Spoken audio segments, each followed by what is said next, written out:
Coming up, you're listening to The Zone, ESPN Radio, 1600 AM, Cedar Rapids. We now leave our network programming to bring you the following special sports presentation.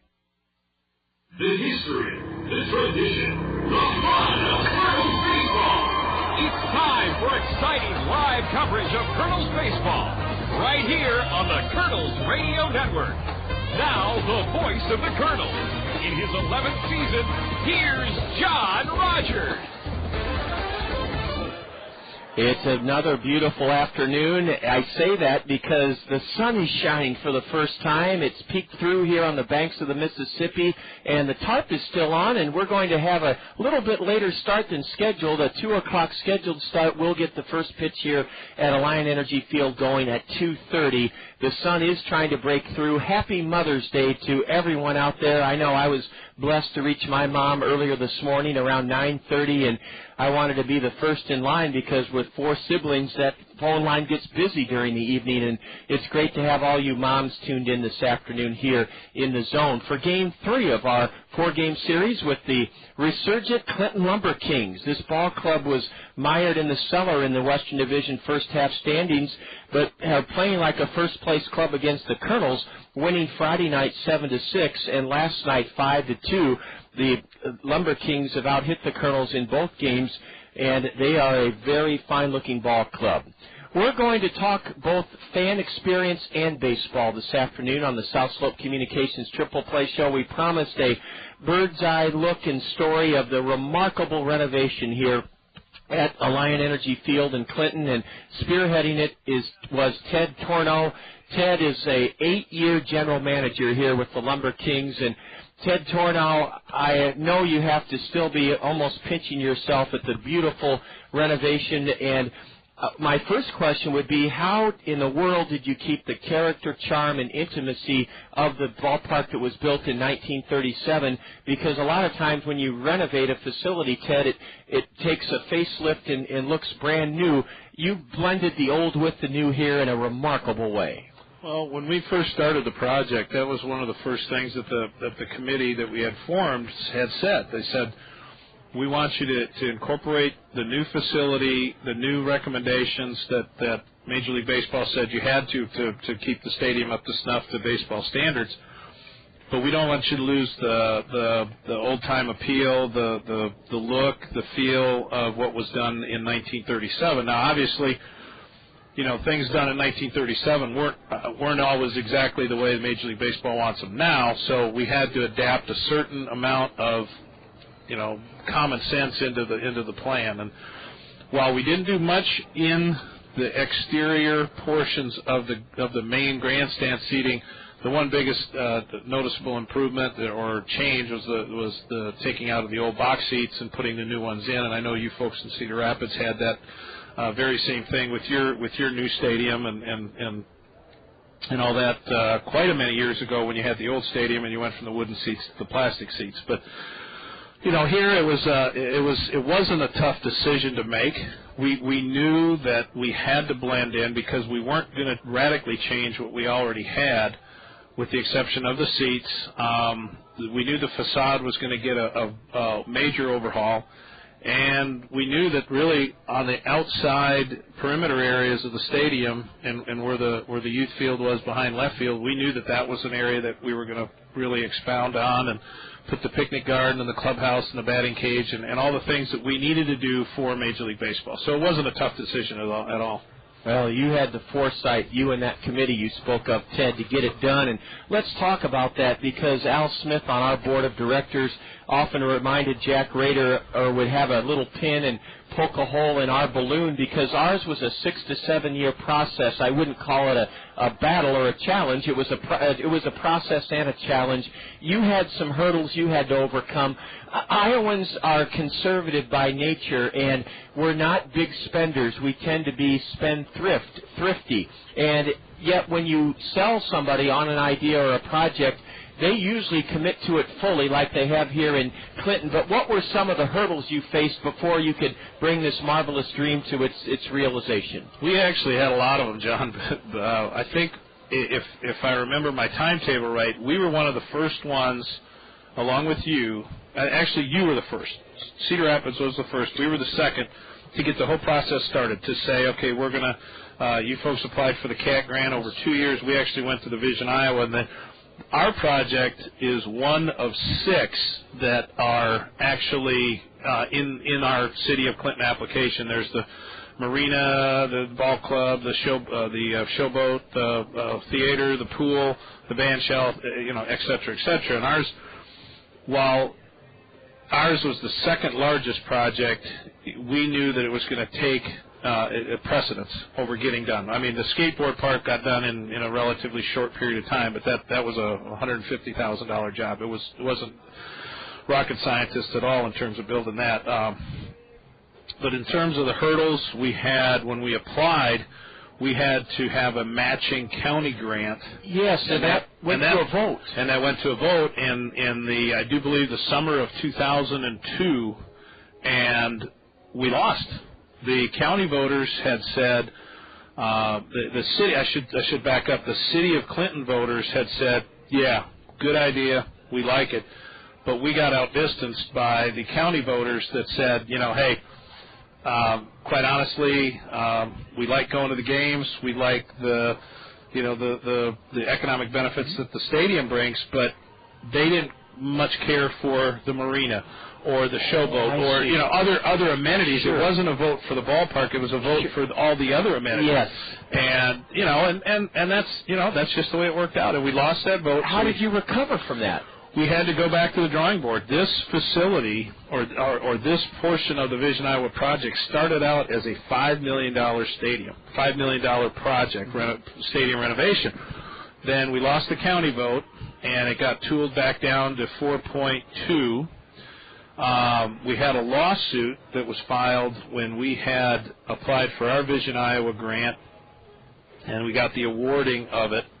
We lost the county vote. Then shortly thereafter, a group out in Shenandoah in southwest Iowa had filed suit about that award, and pretty much there was an award the same time period that our award was given. Shenandoah got one, I do believe Waterloo, and I do believe someone in Cedar Rapids had gotten an award along with us. Well, it tied everybody's project up. And so, make a long story short, we finally countersued and said, we've got nothing against your project, Shenandoah. You let us out, and we won't. It took that, and unfortunately, that's what it did to happen. And we got released, and we made it work, got it done. But all through that whole process, $5 million to 4.5 to 4.2, and final bottom line figure was $3.75 million. And it was a process that started, I think, in 2001, and it's to completion now, almost 5 years to the date of it actually happening.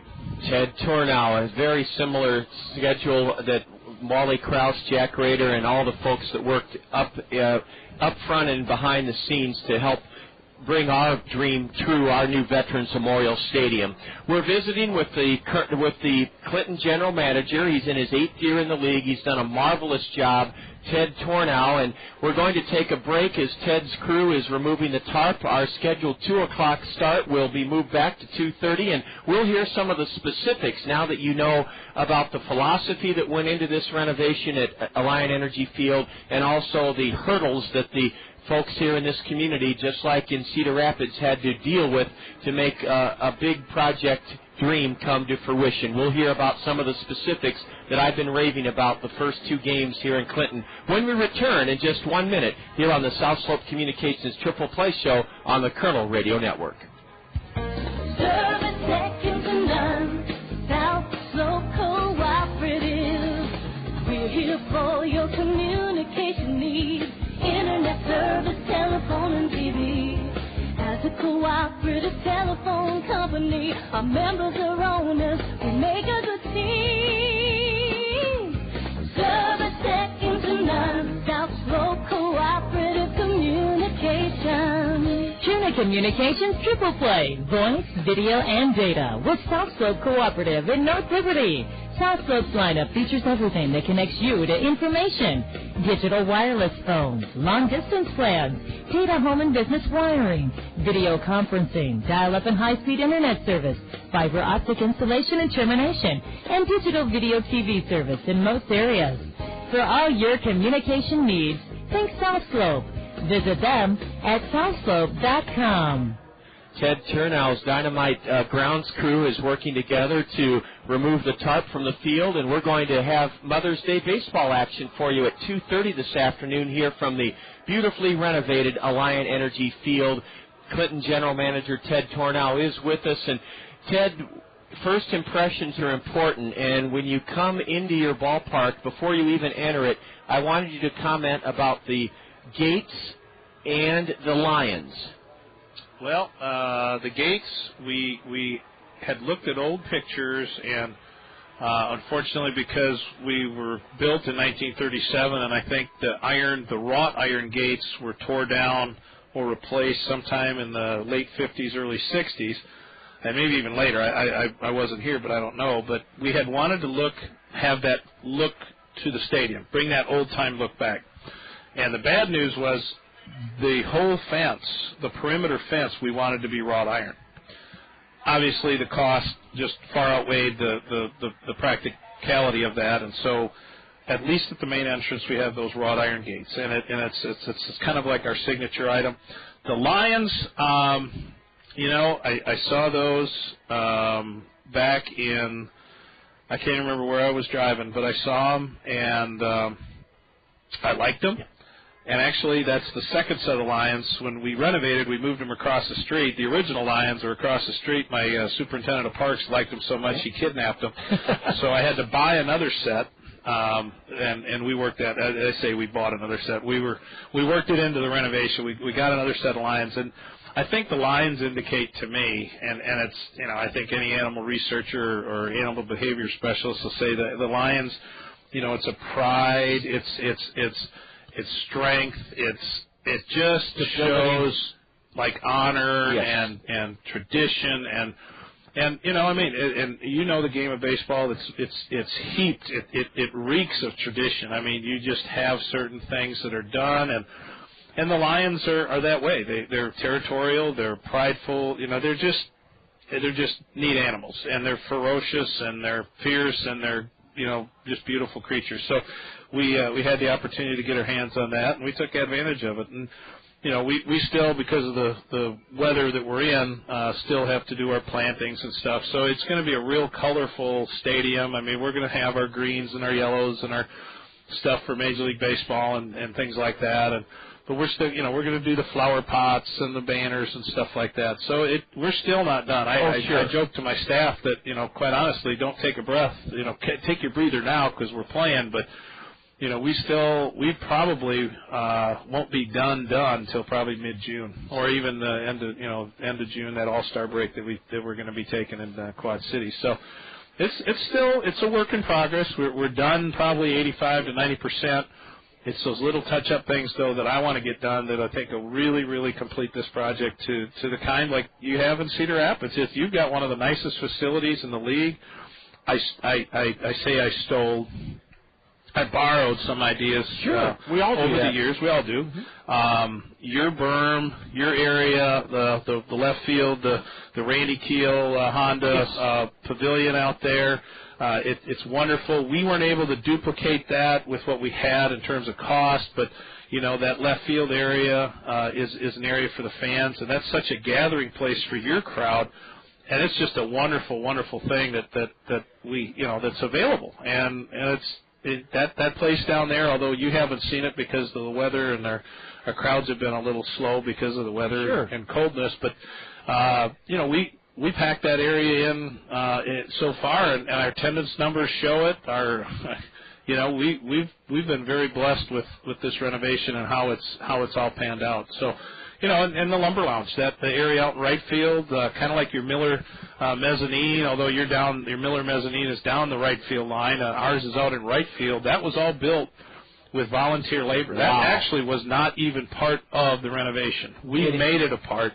The building was part of the renovation. We have a kitchenette in there and men's and women's restrooms, but the actual wall and that expansion area, that was actually done with volunteer labor, and the ball club purchased the items and the materials and the deck boards and the screws and the nuts and the bolts and everything else. So, a lot of that stuff we've incurred, as I'm sure you folks did in Cedar Rapids. The ball club incurred a lot of expenses that were, some of the things that were ancillary, of course, with our budget cuts, and I'm sure you folks had the same exact thing, and it just, we wanted to do it right, and this is our one and only chance to do it, and we didn't want to screw it up. You've done it great, Ted. Ted, on his own, has painted a picture of some of the unique characteristics of this renovation. Ted Tornow is the general manager of the Clinton LumberKings.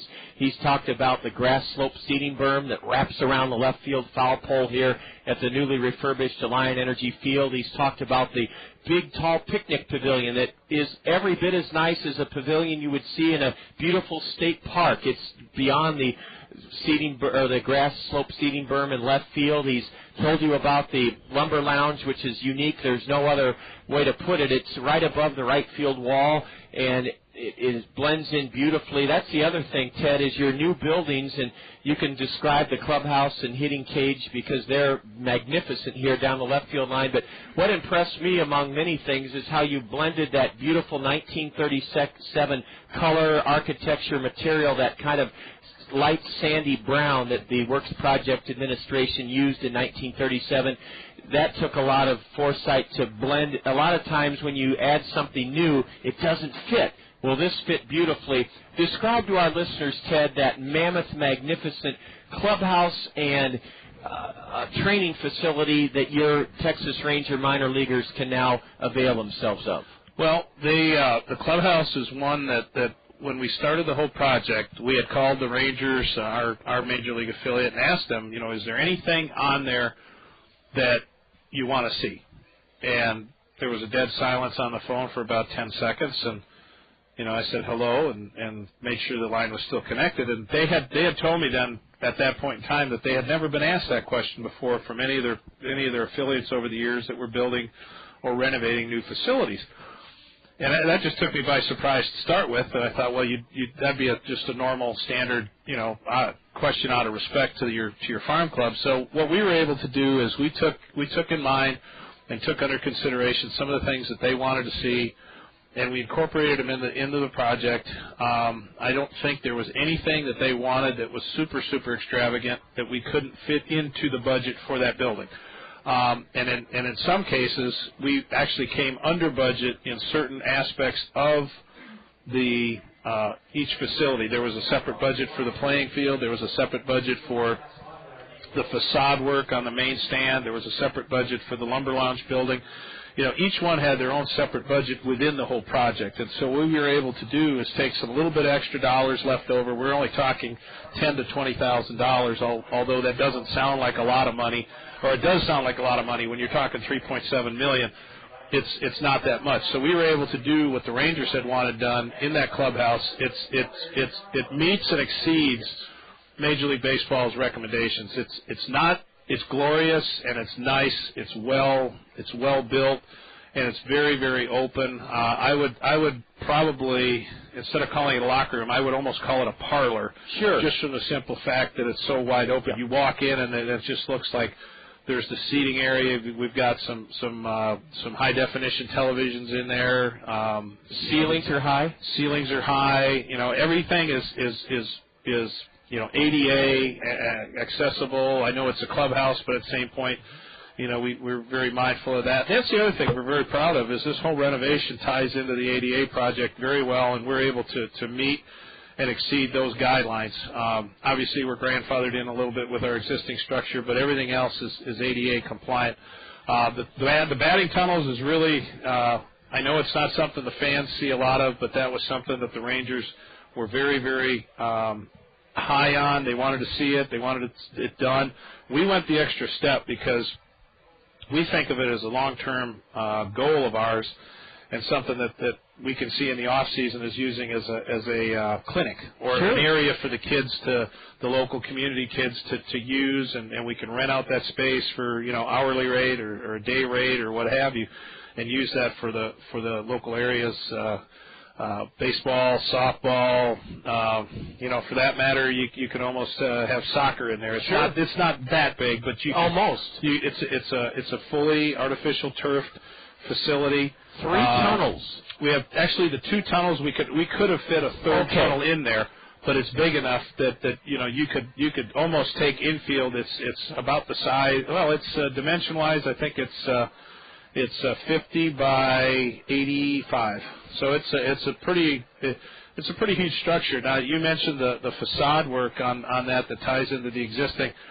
That was one of the very first things that we had talked about as a committee where we talked about earlier in our interview here was to tie in that character and that feel and that look. That's exactly what we did with all the new buildings. They all have that Art Deco look. The brickwork is identical to the existing structure. The color was matched up almost identical to the existing. Then what we did was we just matched that color as best as possible and just went off and painted them and just said there was thoughts of changing the whole color scheme, and I think the gist we got from all the fans and the committee members and everybody else was we like that color. That's the way we remember the stadium. That's the way it is. That's the way we want it to always remain. There was a couple people that had said, we want to see this changed, or we want kind of a brand new start. It's a new renovation. It's for all intent and purpose going to be a new stadium. I didn't really feel that way as the chairman of the committee, along with the superintendent of parks here, Tom Krogman. We both felt as co-chairs that this was something that we wanted to see continue. It was a new stadium in terms of everything. As a fan sitting in the old stadium looking out, you see all the new things, but the reality is the field dimensions didn't change. Now in new veterans, they probably changed a little bit. You had dimensional things. We didn't change really any dimensions on this field. Right field still 325, center field still 395. Left field might have changed by about 3 feet, but for all intent and purpose, it's still the same field, although it's completely redone. And it's a new look, it's a new feel, but at the same point, it's still the old stadium. It just has it's got a new dress on her. Exactly. She's all dressed up, ready to go to party. That's the best way to put it. Ted, to make an analogy, we kept our grandstand roof in New Veterans Memorial Stadium for the same reason. Our fans love that classic grandstand roof we had at Old Veterans Memorial Stadium. And our new grandstand roof doesn't serve that big of a functional purpose. Oh, sure, it does protect you a little bit from the elements, but it's mainly there because it's a reminder of what the old stadium brought, was something unique, just like your Art Deco brown and sandy color. Ted Tornow has very kindly and generously given of his time and his thoughts. Now, Ted, you have to level with us. Your grounds crew has gotten the tarp off. They're working on the field. Do you have another 3 minutes, or do you need to assume your role as the leader of this ship now and head out? Oh, I could. I've got a great staff, man. I could stay with you all game, Johnny. Well, that'd be fun too. We'll have to make that a goal for when we visit here next. There you go. Ted, let's finish up by talking about 2 other aspects, and then we'll take a break here on the South Slope Communications Triple Play Show. It's Mother's Day. It was a scheduled 2 o'clock start, but because of an impending shower that did hit right when we thought, a little before 2, they backed the start time up here in Clinton wisely to 2:30. And Ted Tornow, the 8-year leader of this Clinton organization, has very generously told us about all the pieces of this wonderful refurbished ballpark. The field itself, I can now say, Ted, that Veterans Memorial Stadium and Alliant Energy Field are the 2 best draining fields in the Midwest League. How much of the $3.7 million, ours was $600,000 for our new field, how much was your new field, and why does it drain so very well? It was just under $450,000. What saved us, and the budget was $500,000. We had budgeted $500,000 for this field. What saved it, and what what's great about being so close to the river, although in 1965 when the big flood hit, it wasn't so good, but the gentleman that got the contract, Steve Bush out of Milan, Illinois, who did John O'Donnell Field and did Kinnick Stadium in Iowa City, when they dug that out, there is nothing but sand and silt underneath the stadium. So when he came in, he didn't order the sand yet because what Steve explained to us was it's not your normal sand like you go on the beach. It's a finer, siltier sand. It holds its firmness. Like if you've ever run on the beach, you run in that where the water comes up and then drains down. It's very hard surface. Gives a little bit, but it's hard, and that's what he was going to put in here. But when he dug down, it was already here. So that saved you. Oh, it saved us $50,000. So we were able to move that to another portion of the project, which we did, and it underneath this field. And Steve did some core sampling. Obviously, one area might have, but on the average, we've got close to 20 feet of sand under this project.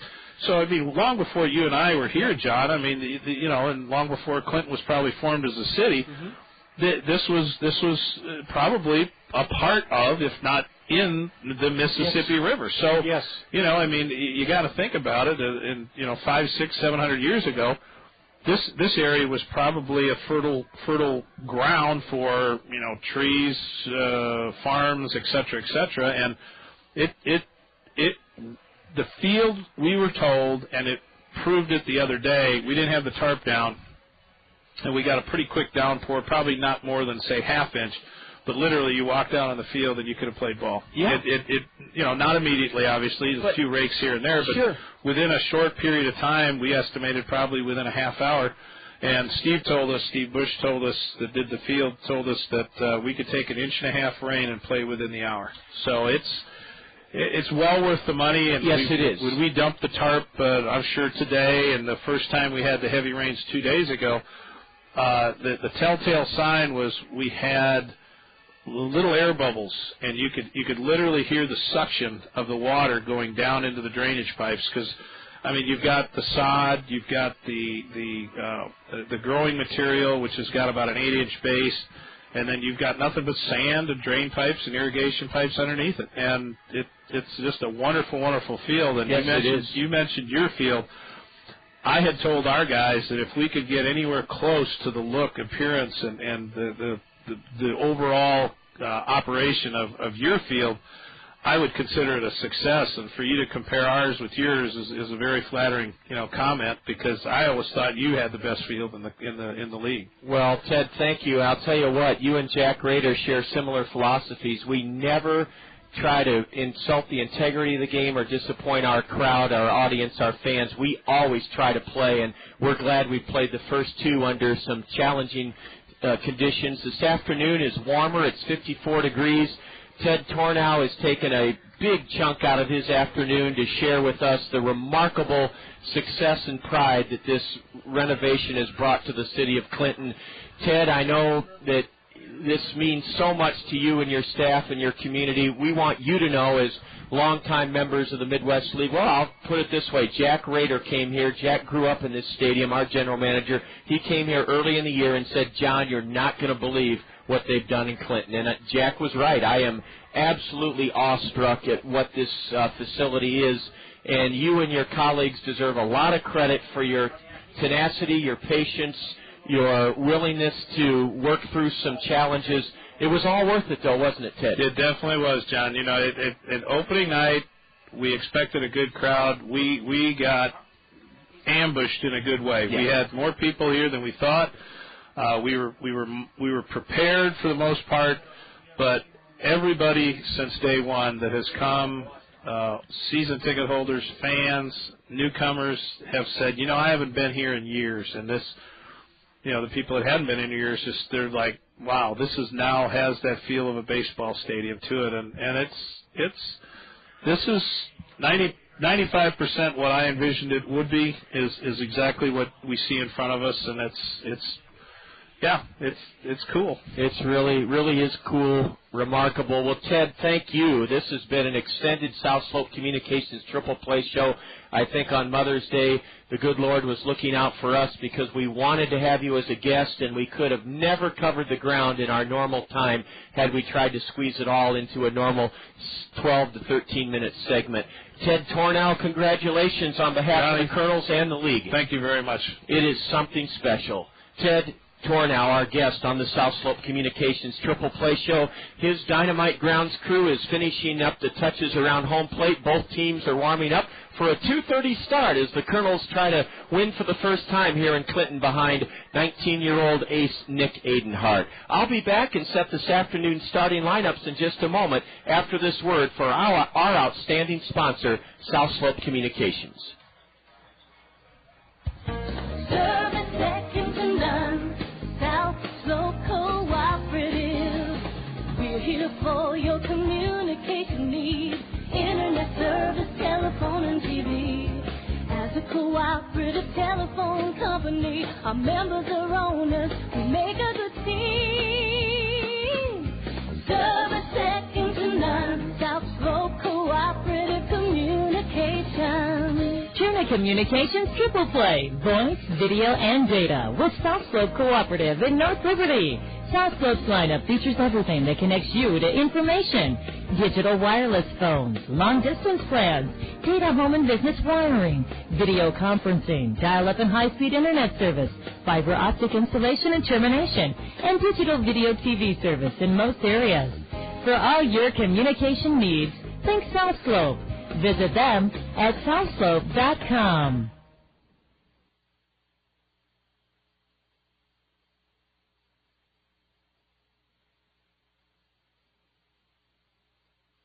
John Rogers back here at Alliant Energy Field where the Kernels and LumberKings are about to clash in Game 3 of a 4-game series. And before this afternoon gets too further along, let's once again wish all you great moms out there a wonderful Mother's Day, and hopefully you've had brunch with your family or they've fixed breakfast or lunch for you, and now we're delighted that you've joined us here for baseball here from Alliant Energy Field. Clinton won the first game here Friday night 7-6, and then last night the Kernels were shackled, had just 4 hits and were bounced 5-2. This afternoon, Nick Adenhart, 5-0 with a 1.65 ERA on the hill for the Kernels, and he'll be opposed by Omar Poveda, Poveda. Poveda is just 18 years old, and he's a right-hander from Venezuela. Let's set the starting lineups for you as a 2:30 start is coming up fairly soon. We'll also have time to take a look at the State Farm Major League scoreboard and also look ahead to our upcoming 8-game homestand. First for Andy Fox, a 9-year big leaguer with the Yankees and Diamondbacks. His Clinton LumberKings have won the first 2 games of this series. They've won 12 and lost 23. They're in 8th place in the Western Division 8-team standings with that 12 and 23 mark, 7.5 games back of the Western Division leading Kane County Cougars. Leading off for Clinton out of Virginia Military Institute, Matt Smith, the shortstop. Jose Vallejo had 4 hits in the Friday night Clinton win, had 2 more last night. Vallejo will bat second and play second for the LumberKings. K.C. Herron will bat third. He's in left field today for Clinton. Batting cleanup in right field, John Mayberry, Texas Ranger first-round pick out of Stanford University last spring. Mayberry's father, John Sr., who was a big part of Whitey Herzog's 3 division championship teams in Kansas City in the mid-'70s. John Mayberry Sr. is here. He's sitting in the front row of the newly installed box seats right in front of the LumberKing third base dugout. His son, John Mayberry Jr., will be in right field and bat cleanup. Hitting 5th for the LumberKings is the first baseman, Freddie Thon. He homered in the series opener here Friday night. Batting 6th, John Whittleman. Whittleman will be at third base and hit 6th. Truan Mell had 3 hits in the LumberKing win last night. Truan Mell will be in center field and bat 7th. Hitting 8th is Joe Kemp. Kemp will be the designated hitter. And batting 9th, the Clinton catcher, Billy Killian. Billy Killian seeing his first action in this series for the LumberKings. On the hill is an 18-year-old Venezuelan right-hander, Omar Poveda. Omar is 0-3 with a 4.50 ERA. Poveda was a loser his last time out. That was Monday in Battle Creek, Michigan, as he lost to the Southwest Michigan Devil Rays. In 6 innings, Omar surrendered 6 runs, only 2 earned, though. On 6 hits, he fanned 5 and walked 2. The league hitting .275 against Omar Poveda. That's how the LumberKings will line up in this third game of the 4-game series. Now, Allen Motor Company, as always, is proud to present the Allen Motor Company Kernel starting lineup. Allen's is open late until 9 o'clock tomorrow evening. And Allen's has a wonderful offer for you, really an unprecedented offer. If you buy now a 2006 Buick Rendezvous, a 2005 Buick LeSabre, or a 2005 Buick Century, your first year's maintenance is on Allen's. They'll take care of your maintenance free if you buy a 2005 Buick LeSabre, 2005 Buick Century, or 2006 Buick Rendezvous right now at Allen Motor Company. They're open until 9 o'clock tomorrow evening, and you can also learn more about the fabulous value at Allen's by logging on to their website, www.allenmotor.com. The Allen Motor Company Kernel starting lineup this afternoon. Leading off, he had one of the 4 Kernel hits last night, Heinle Stacia, switch-hitting shortstop. In center field, Madison Edwards. Edwards will hit second in the Allen Motor Company order. Brad Kuhn is getting just his 3rd day off of the season. Jordan Renz had 2 of the Kernel 4 hits last night, including his team-high 6th home run in the 4th inning that tied the game at 2. Renz will bat 3rd and be in right field this afternoon. Dallas Morris hasn't played the last 2 nights due to a sore groin muscle. Morris will bat cleanup today and play second base. Catching, Flint Whipke, and Whipke will bat 5th in the Allen Motor Company Kernel starting lineup. The third baseman, who homered in the 2nd inning leading off last night to give the Kernels a 1-0 lead, Travis Schlichting. Schlichting will hit 6th and play 3rd. Batting 7th in the Allen Motor Company order, Mark Trumbo at first base. Warner Madrigal will hit 8th. He's in left field. And rounding out the Allen Motor Company Kernel starting 9, the designated hitter batting 9th, Stantrell Smith. On the hill for the Kernels, he's been really just phenomenal this spring. 19-year-old right-hander Nick Adenhart from Maryland. Nick is 5-0, tied for the league lead in wins, 4th lowest ERA with 1.65. Nick Adenhart was a 9-0 winner earlier on this road trip Tuesday night in Dayton. He hurled 7 innings and it gave the Dragons no runs on just 4 hits, fanned 9, and walked 1. The league is hitting just 191 against right-hander Nick Adenhart. Well, those are the starting lineups. Both Poveda, the Venezuelan right-hander, and Adenhart, the Kernel righty, are warming up down the respective lines. The Clinton hurler down the left field line in their bullpen, and Nick Adenhart down the right field line. The grounds crew is just doing a little bit of final raking of some loose grass to the right of home plate. We're ready for baseball. A scheduled 2:30 start here on Mother's Day. John Rogers, glad to be with you here on ESPN Radio 1600 The Zone. Let's take a look at action this afternoon, already underway on the State Farm Major League scoreboard here from Clinton. The conditions here, cloudy, cool. It's 56 degrees. The clouds are very low, and the reason we had this half-hour delay in the start was a very light shower came through at about 5 minutes till 2 o'clock. State Farm Insurance agents Gary Schubat, Brad Dunn, Dale Thompson, and Al Shetler bring us this look at the State Farm Major League scoreboard. They're delayed by rain in Cleveland, but the game is official, and the Tigers lead the Indians 3-1 in the top of the 7th inning. At Yankee Stadium, the Athletics are ahead of the Bombers 4-1. That's in the top of the 8th inning already. Top of the 9th inning at Tropicana Field in St. Petersburg, the Blue Jays are trouncing Tampa Bay 6-1. At Camden Yards, Baltimore holds a 3-2 lead over the Royals with Kansas City batting in the top of the 5th inning. Texas and the Red Sox postponed for the 2nd straight day due to rain in New England. So 2 straight days of rain at Fenway, and the Rangers and Red Sox whitewashed. Later this afternoon, our parent club, the Los Angeles Angels of Anaheim, will try to make it 3 straight over the Seattle Mariners in Orange County. And tonight, you'll hear it right here on ESPN Radio 1600, our ESPN Sunday night game of the week. The White Sox will be up at the Metrodome to take on the Twins. Now let's shift and turn our attention to the National League on the State Farm Major League scoreboard. The Nationals are pummeling the Braves 8-0 in the top of the 7th at Turner Field this afternoon. The Phillies and Reds are in the bottom of the 8th at Great America Ballpark in the Queen City, and they're tied 1-1. Florida is dismantling the Pirates 8-0 Marlins at PNC Park. They're in the bottom of the 5th inning. At Minute Maid Park, the Astros own a 2-0 lead over the Rockies in the bottom of the 4th inning. The Mets and Brewers are playing at Miller Park, and they're in the top of the 4th inning. Milwaukee holds a 3-2 edge over the Mets. It's the Cardinals nothing, the Diamondbacks nothing, bottom of the 4th inning at Busch Stadium in St. Louis. In the bottom of the 4th inning at Wrigley Field, the Padres and Cubs scoreless. And later this afternoon, it'll be the Dodgers and Giants to play at SBC Park.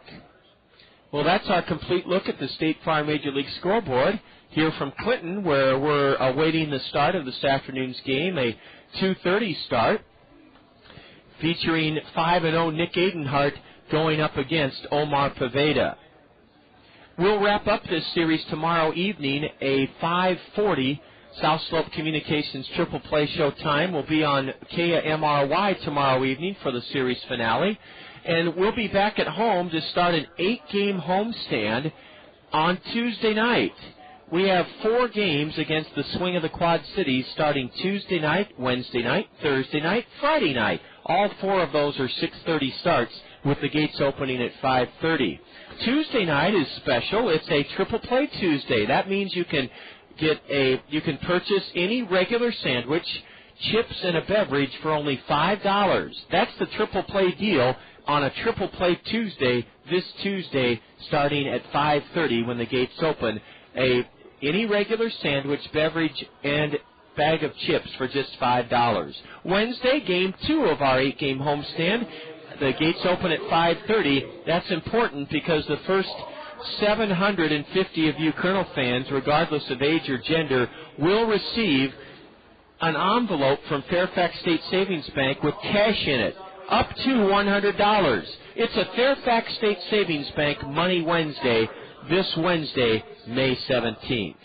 Then Thursday the 18th, we host Quad City in Game 3 of the 8-game homestand. It's a Buck a Cup Thursday. A 12-ounce beer or soda, just $1. Slushies are only $1. Bottled water and bottled soda, only $2.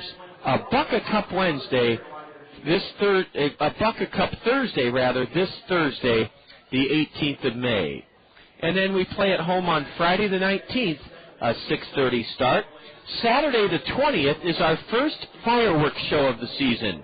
The game starts at 5 o'clock, and after the game ends, before the fireworks begin and it's completely dark, the Kernels will be signing autographs for you, as well as your chance, thanks to Velocity Sports Performance, after the game on Saturday. You can run the bases and play catch, and then the fireworks will cap off the evening that starts at 4 o'clock when the gates open this Saturday, May the 20th.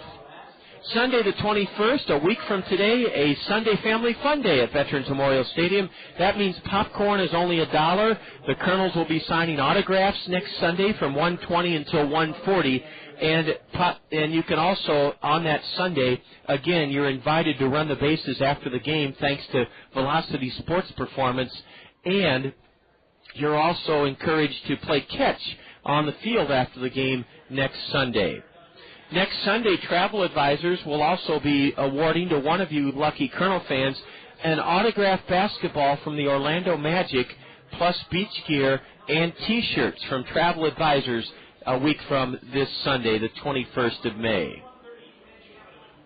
We'll play the King County Cougars Monday night at 6:30, and that's a Dollar Dog Monday. Hot dogs will be just $1 on Monday night, the 22nd, and then we finish up the 8-game homestand with a noon start. Oh, are those popular, a noon start on Tuesday, May 23rd.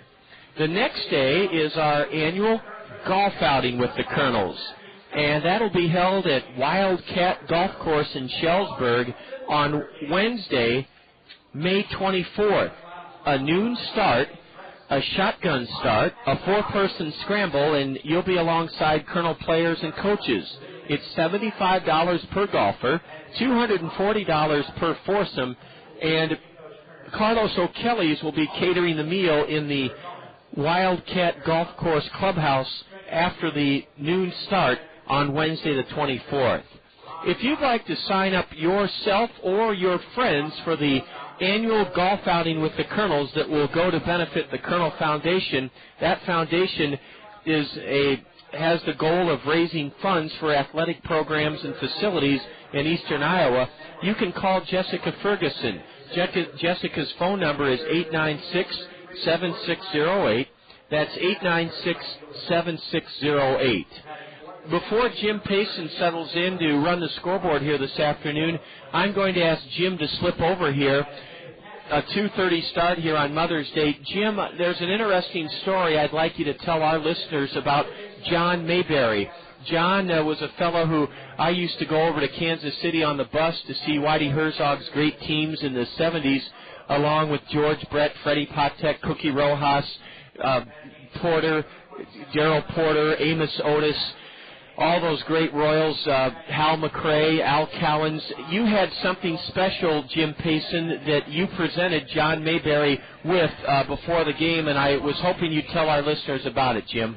Well, I used to live in Kansas City back in the 70s and 80s, and we had box seats. A group of us sat on the third base side, so we pretty much cheered and jeered George Brett, but mainstay in the lineup, batting cleanup most of the time, was John Mayberry. And I had a subscription for 20 years to the Sporting News. The Bible of Baseball. And back then they covered every game, and they had interviews with many of the ball players. But some of their covers were really, really well done. Some of them were portraits. I can't think of the artist, but they're pretty much artwork. Well, anyway, there was a photo, and I was running across it the other day. 1975, September 20th issue of the Sporting News, John Mayberry batting practice in Royal Stadium. So last night I left him alone during the game. When he came out, I was sitting at the front gate holding up this magazine, and I said, "Do you know this guy?" And he double took, and come over and says, "Yeah, he's a good-looking guy. Where'd you get that?" I says, "Well, I used to collect these." And he was going to autograph it, and I said, "Well, do you have one?" And he said, No, I never got that one." I said, "Well, it's yours." And I had a baseball there, and he autographed that, and I gave that to our general manager who collects autographed baseball. So he was pretty happy. I see him down here in the row H, I believe, or section 8. In his Royals cap. In his Royals hat, and that's, I wouldn't have recognized him if I didn't know he was coming, but we knew eventually he would be here to see his son play.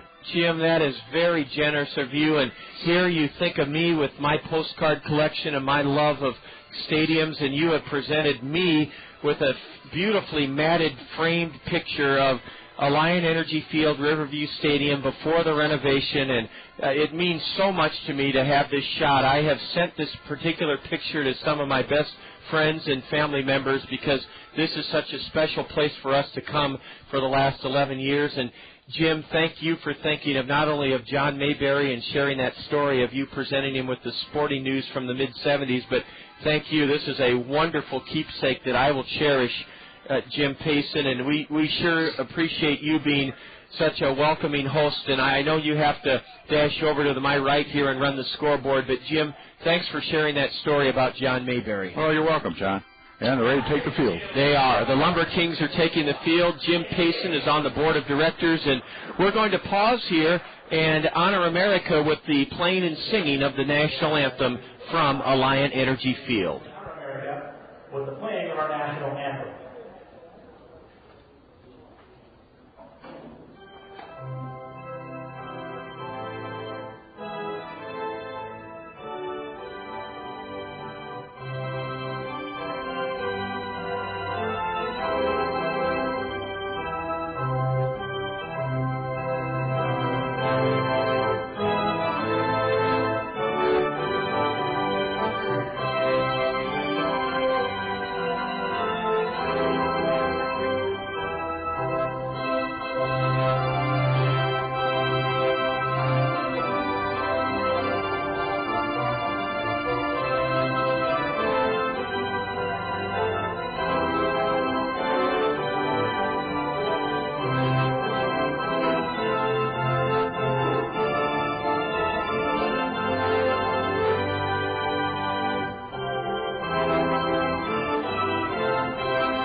It's the Star-Spangled Banner here from Alliant Energy Field on the banks of the Mississippi. It's an overcast 53-degree day, and happy Mother's Day again to all as the Kernels will try to break through with a victory here this afternoon after the LumberKings have taken the first two in this series.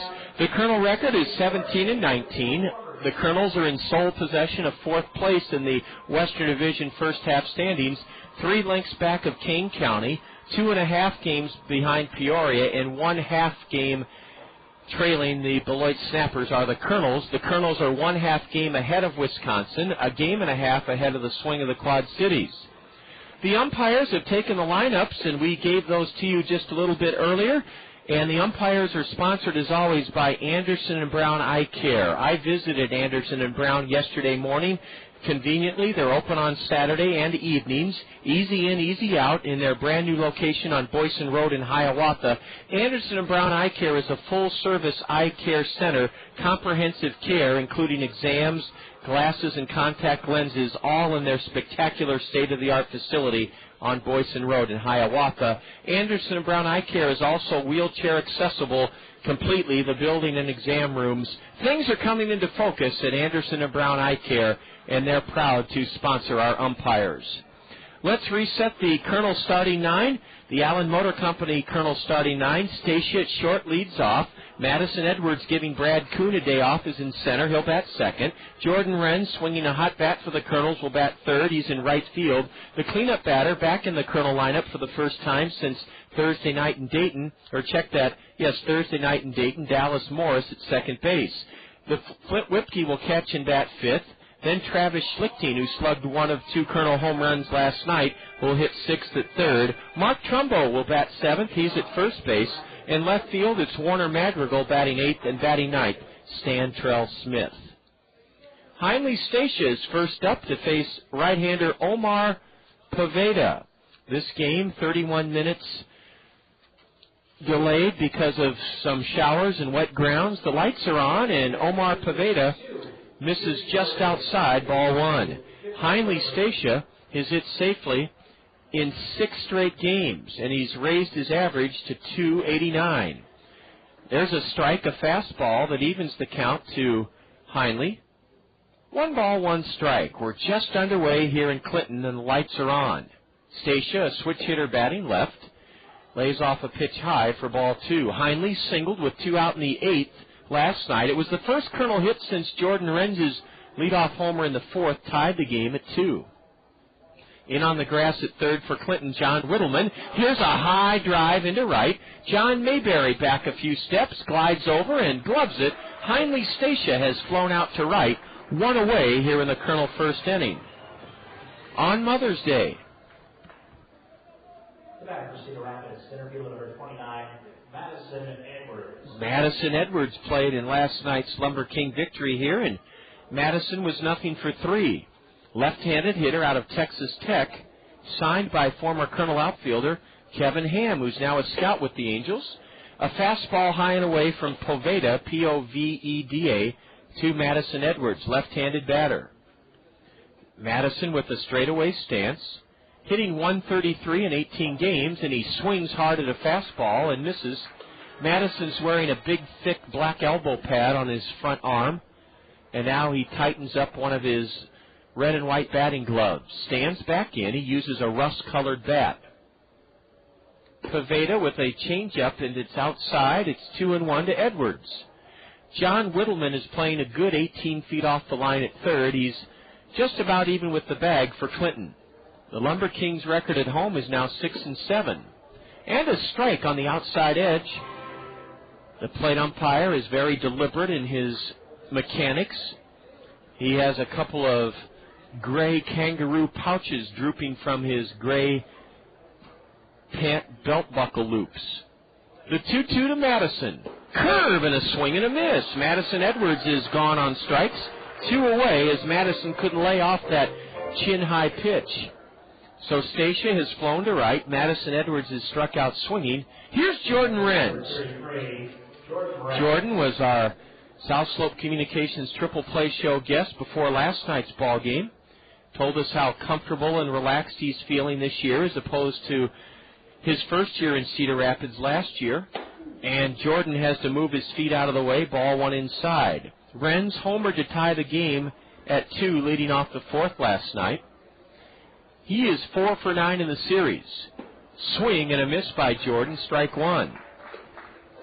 And again, we want to praise this Clinton Ball Club. Their mannerisms, their body language, they're exuding the confidence of a first-place ball club, not a cellar-dwelling club. Here's a pitch ripped foul. Look out, a lady had to duck for cover on the outskirts of the box seats down the third baseline. She's fine. And it's 1-2 to Jordan. Right-handed hitter who's lifted his average to 292. Jordan's 4th in the league now with 25 RBIs. The 1-2 is pounded foul in front of the LumberKing third base dugout. The Kernels are hitting .248 as a team. That's tied for 10th in the 14-team Midwest League, that .248 average. Leading the league in stolen bases with 52 are the Kernels. A curve, strike 3 called. Jordan Renz is caught looking, and Omar Paveda picks right up where last night's starter Jake Rasner left off as Rasner shackled the Kernels on just 2 hits in 6 innings. Down in order go the Kernels in the top of the 1st here in Clinton. We're underway. Nick Adenhart with his 5-0 record out to the hill after 1/2 inning. It's the Kernels nothing and the LumberKings coming to bat. This is Kernel Baseball on the Kernel Radio Network. Next up, a musical taste of Dr. Pepper. It's a new spin on an old vibe from me to you. A tasty sip of Dr. Pepper for your ears, and it starts like this. I'm a pepper, he's a pepper, she's a pepper, we're a pepper, wouldn't you like to be? Now that's cool, but pepper is a little better. So let's slide in a taste of this. I'm a pepper, Right on. But there's still more to it. I mean, there's nothing like it, because every sip is a chicken mashup of 23 different flavors. So for the true taste of Dr. Pepper, we dial it up even more. I'm a pepper. You know it. With 23 flavors mixed into one bold taste, every sip is a cool mix of music to your mouth. Woo! Dr. Pepper, there's more to it.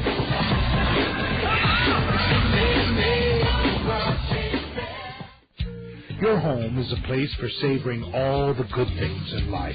It's a place for celebrations. It's a place where memories are created.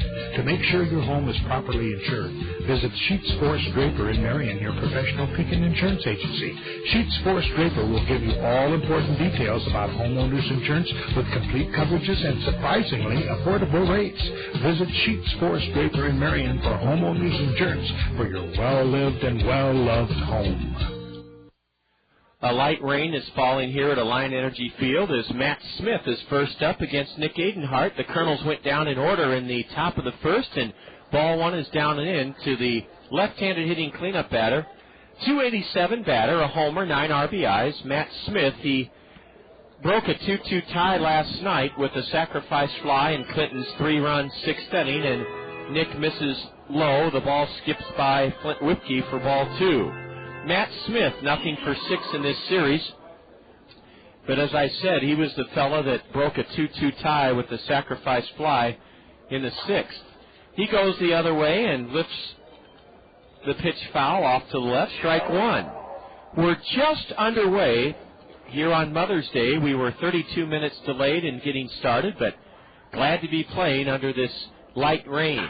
A ground ball up the middle. Heinley Stacia with a terrific play to his left. Throws out Matt Smith. That was some defensive play as Smith slapped it hard off the left side of the hill. Heinley Stacia had to glide to his left, and he covered a lot of ground to pick that one clean and throw out Matt Smith. That was a very good play by the Colonel shortstop to his left on a hard-hit ball by Matt Smith. 1 out here in the LumberKing first, and here's trouble. Jose Vallejo. 4 hits Friday night, 2 hits last night. Switch hitter. 21-year-old Dominican second baseman. Ball 1 downstairs from Nick Adenhart, who blanked Dayton in 7 innings earlier on this road trip Tuesday night, leading the Kernels to a big 9-0 win over the Dragons. Vallejo fakes a bunt and takes the strike called. The Kernels are in their all-gray road uniforms with red sleeves, red socks, all navy blue caps this afternoon. Clinton's in their white home uniforms with black socks, green numbers, green lettering on the front that spells out LumberKings in green. There's strike two as Vallejo peers back at the plate umpire. Madison Edwards is in center field this afternoon, and he's playing Jose to hit the other way. Jose is a little fella, 6 feet 175, and he has another hit as he rams one over the head of Heinle Stacia, and getting it back in is Madison Edwards. Well, let me tell you what Jose Vallejo's average was when we came here on Friday night. His average on Friday night when we started play was 196. He's now batting 238, and he has his 7th hit of the series. Jose Vallejo has gotten well against Kernel pitching. That's putting it an understatement. A sinker is below the knees to K.C. Herron. Vallejo at first with the afternoon's first hit. And the LumberKings have been ramming the pill all around their home yard in the first 2 games of this series. K.C. Herron, a left-handed batter, didn't play last night. The runner goes, a swing and a miss. Whipke's throw to second. Nails the runner. Jose Vallejo was tagged out at second on a fine throw by Flint Whipke, and putting the tag down was Heinle Stacia. The caught stealing goes 2-6. And that's the second out here in the LumberKing first inning. Flint Whipke got rid of that one in a jiffy, and he put it right on the bag to Stacia. Now taking outside for ball 2 is Herron. KC stands for Carl Christopher. Herron is 20 years old. He was drafted by the Rangers in the 2nd round in 2004 after he was asked by the University of Washington to walk on as a football player.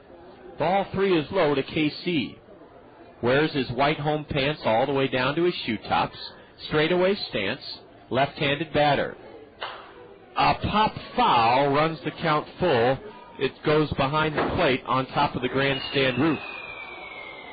Flint Whipke is wearing red shin guards, a red chest protector, and he's wearing a pair of block pads just above his Achilles tendon known as knee savers. They were invented by Sandy Alomar Jr. about 12 years ago, and some catchers live by them. Swing and a miss on a fastball. K.C. Herron down on strikes, and Nick Adenhart weathers a one-out single by Jose Vallejo as Vallejo was caught trying to steal second. No runs in the Clinton first, 1 hit. There were no Kernel errors. A man caught trying to steal second. Nobody left by the LumberKings. And after 1 here at Alliant Energy Field, Kernels nothing, Clinton nothing. This is Kernel Baseball on the Kernel Radio Network. Cedar Rapids' oldest wholesale greenhouse is also Cedar Rapids' full-service landscaping and lawn care center. Cedar Rapids Greenhouses has been serving eastern Iowans for 50 years at the corner of Johnson Avenue and Edgewood Road, behind Guppy's on the Go. Cedar Rapids Greenhouses has a full line of trees and shrubs like magnolias, maples, and lilacs. And for a limited time, buy any potted tree and Cedar Rapids Greenhouses will deliver and plant it free. If you're searching for the right beautification project, let the trained landscape designers at Cedar Rapids Greenhouses help you create a unique plan for your home. From retaining walls to ponds, waterfalls, and fountains, they'll work within your budget and taste, and they do free estimates. Lawn care featuring mowing, fertilization, seeding, sodding, aeration, dethatching, maintenance, and cleanup are all done with care and precision. For the highest quality and low prices, see the difference at Cedar Rapids Greenhouses, Eastern Iowa's full-service landscapers at the corner of Johnson Avenue and Edgewood Road. Hi, I'm Phil Andrews, your local Pekin insurance agent at Andrews Insurance in Cedar Rapids. I'd like to introduce you to an easy-to-understand, affordable life insurance plan with great benefits. It's simplified issue whole life from Pekin Insurance.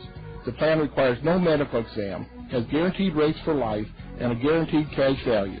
Life insurance made simple and affordable from Pekin Insurance. To learn more, contact me, Phil Andrews, at Andrews Insurance.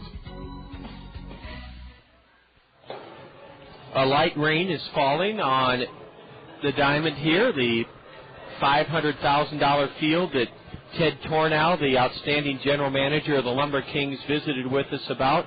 Ted was very generous with his time on the South Slope Communications Triple Play Show. And this field will stay very, very dry. It can hold up to 1.5 inches of rain in an hour and stay dry.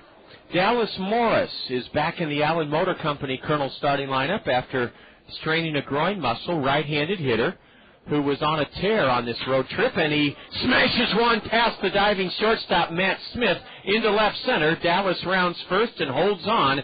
A big turn. Dallas Morris has greeted Omar Poveda with a one-hop bullet underneath Matt Smith's diving effort into left center. Dallas Morris has the first Kernel hit of the day. Boy, did Dallas hit that ball hard. Dallas has, as I say, been hitting very well recently. It's great to see him back in the Kernel scheme of things. Flint Whipke, the batter. Flint didn't play last night. Ordinarily, I would say there would be a chance for a hit and run here, but I'm not sure how much Dallas Morris's groin is bothering him. Flint Whipke looks at a strike on the inside corner. Flint is hitting .295. 1 homer, 11 RBIs. Flint's from Georgia Southern University, an Angel 38th round pick last year, and he hit .295 in 28 games with the Orem Owls. Here's a line shot into left, right at Casey Herron. He reaches up and stabs it. Oh, brother, did Flint Whipke ever get good wood on it. I mean, he drilled it into left. Casey Herron had to step back a few feet and reach up to snare it. That was a very hard-hit ball by Flint. 1 away as Dallas Morris retreats back to first. Boy, it's good to see the Kernels hitting the ball that hard. We haven't been hitting too well in this ballpark the first 2 games. The lights are on here this afternoon. And Travis Schlichting, who homered his first time up last night in the second inning, is batting here in the second inning, no score. A fastball outside to Travis. Travis, originally a 4th-round pick of the Tampa Bay Devil Rays, was traded in the offseason by Tampa Bay for big league catcher from the Angels, Josh Paul.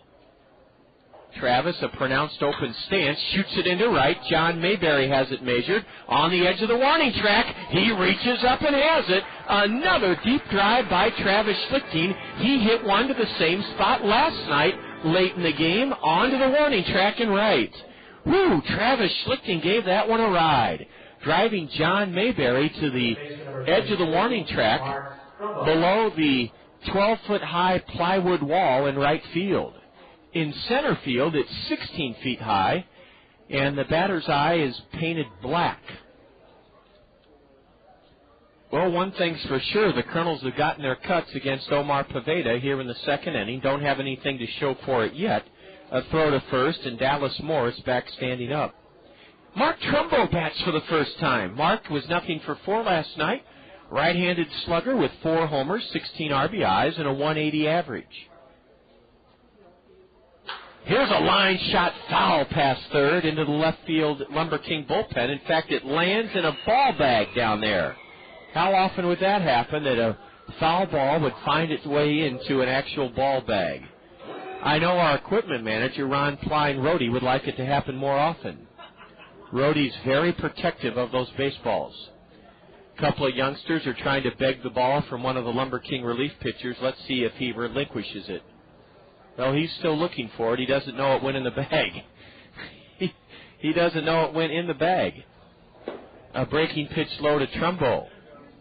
And I don't know if the youngsters have gotten their wish yet. 1-1 to Mark Trumbo. A light rain is falling here at Lion Energy Field. We're just next to the back. There goes Dallas Morris. A pitch out of ball. The throw to second. Head first slide. Dallas makes it. Well, Dallas Morris tested that strained groin to the max as he motors into second with a head first slide. It was a pitch out, but yet it was not a great pitch for Billy Killian to handle because Omar Poveda almost heaved it too far outside. Killian had to reach across his body, and that really disrupted his footwork, and his throw was a good one, but late. Dallas Morris steals second.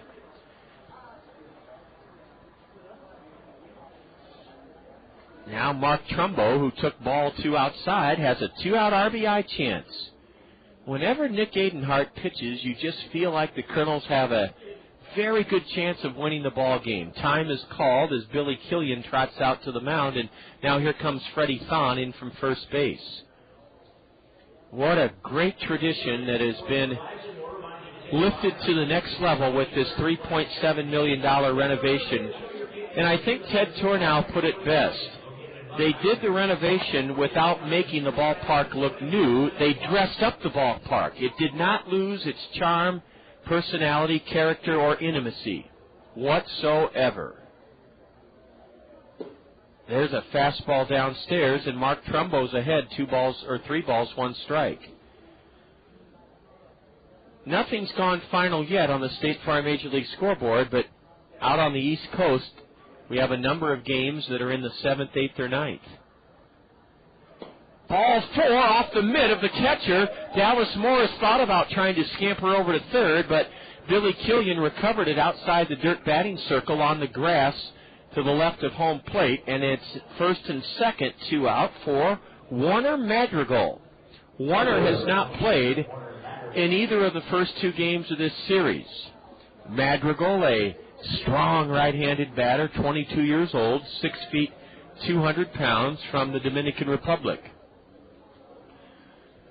Warner told us on the South Slope Communications Triple Play show last week in Dayton that Sammy Sosa has fallen out of grace in the Dominican Republic. People do not like Sammy. He's moved to Miami, Florida. Warner says he is a good friend of Alfonso Soriano's. That's pretty good company to keep. Now Madrigal calls time. Warner's a right-handed batter. Straightaway stance, and he wears a long-sleeve red shirt underneath his Colonel Gray road top. Poveda brings it.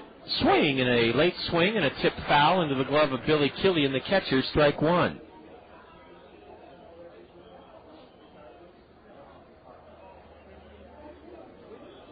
Two on, 2 out for the Kernels here in the top of the 2nd inning, no score. Here's a high fly ball, deep to left, at the wall. Heron looks up, and it is off the wall for a 2-out, 2-run double for Warner Madrigal. Madrigal has driven in Dallas Morris and Mark Trumbo with a towering double just over the head of K.C. Heron off the 16-foot high wall under the scoreboard in left field, and Warner Madrigal has his first non-home run extra base hit of the season. A 2-out double lifted over the head of K.C. Heron. I thought for a moment Heron might have had a play on it, but it was above his reach off the 16-foot high plywood wall and left, and a 2-run double for Warner Madrigal, driving home Morris and Trumbo, and it gives the Kernels an early 2-0 lead here this afternoon. How about Warner Madrigal? He's at second for Stantrell Smith. Ball 1 low and away to Stantrell from Omar Poveda. Madrigal has 4 home runs this year, but those are his only 4 extra base hits. It looked like he golfed that pitch high to left field, and for a moment it looked like K.C. Heron might have a play on it. Now a ball low to Stantrell, and that prompts a visit to the hill by catcher Billy Killian. PRC, the former Access Direct in Cedar Rapids, proud to support the communities where their employees live and work, and this season PRC's Community Care will be bringing food home to our community every time the Kernels sock a home run. It's PRC's Community Care Home Runs for the Hungry campaign.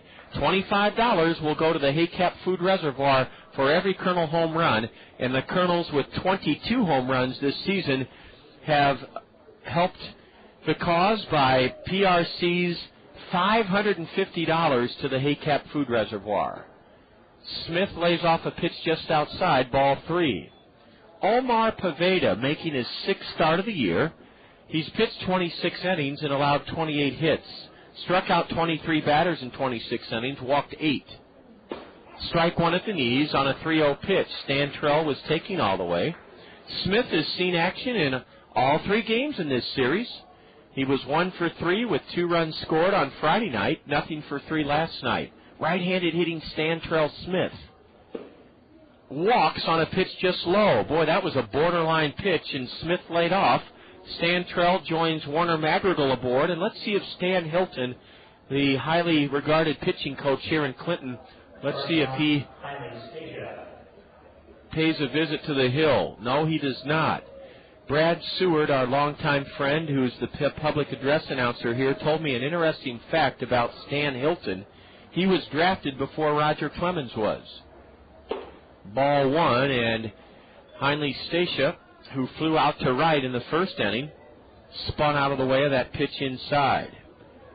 2 on, 2 out, second inning. The Kernels have scored a pair on Warner Madrigal's 2-out, 2-run double. Heinle swings at a changeup and misses. That ball, the pitch dropped on Heinle. Stacia, a switch hitter, batting left-handed with a .289 average. Heinle uses a white ash bat that's caked with pine tar in the middle.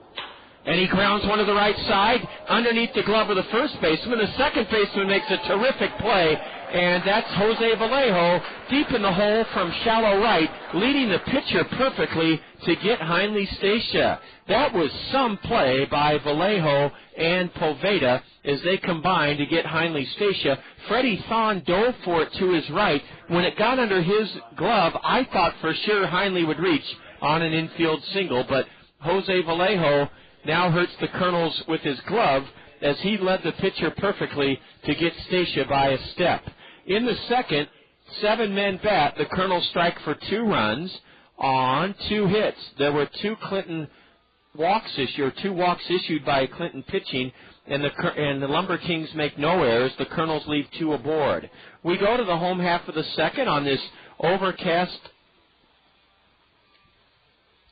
light shower Mother's Day, and it's the Kernels 2, Clinton nothing. This is Kernel Baseball on the Kernel Radio Network.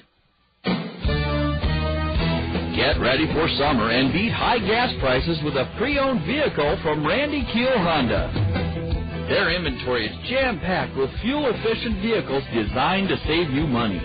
Get an economical sedan for your daily commute, or indulge your sporty side with a high-performance coupe.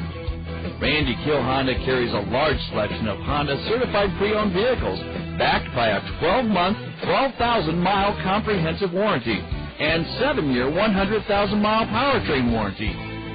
Need to haul the entire family? For a limited time, you can get special financing on Honda certified pre-owned Odyssey. Whatever your driving needs, Randy Keel Honda has the vehicle for you. Visit Randy Keel Honda on Centerpoint Road Northeast or online at randykeel.com. Randy Keel Honda, where they treat you right. Hy-Vee, the most respected and recognized brand name in our entire great state. Your Cedar Rapids and Marion Hy-Vees value the vital role professional baseball plays in our community's fabric. Our treasured tradition of affordable, wholesome entertainment that brings families, friends, work colleagues, and customers together for lifelong memories. Your Cedar Rapids and Marion Hy-Vees are proud to support the best thing going in eastern Iowa, the wonder of Kernels baseball. John Mayberry, the Clinton cleanup batter, has taken one inside and now a changeup outside. 2-0 as Nick Adenhart works here in the bottom of the second. Bolstered by a 2-out, 2-run double by Warner Madrigal, the Kernels are up 2-0. Mayberry lines a base hit into right center, and that's the second hit of the day for Clinton. John Mayberry, who had a 2-out double in the 4th inning last night, was ahead 2-0, and he drilled it into right center for a leadoff single. Freddie Thon is batting .301 on the year, left-handed hitter. John Mayberry, with his 6'6" frame, is leading away at first, being held by 6'5" Mark Trumbo. Not too many guys are taller than Trumbo, but John Mayberry is. Ball 1 just missed inside to Freddie Thon. Freddie is 5 for 9 in this series. He doubled leading off the 7th last night, and he swings and misses strike 1. Thon's white home uniform is scuffed up with some dirt from the diving effort he made on a ground ball out to the right side off the bat of Heinle Stacia that ended the Kernel second. Thon, a left-handed hitter from Puerto Rico, went to school at Brevard County Community College down in Florida. Jim Payson, our good friend, who talked to us about John Mayberry's father, who's sitting in the third row of the green box seats here at Alliant Energy Field. Here's a high pop foul. It's going to stay fair now. Behind third, Travis Schlichting waits and one-hands it. That was a big league pop-up by Freddie Thon.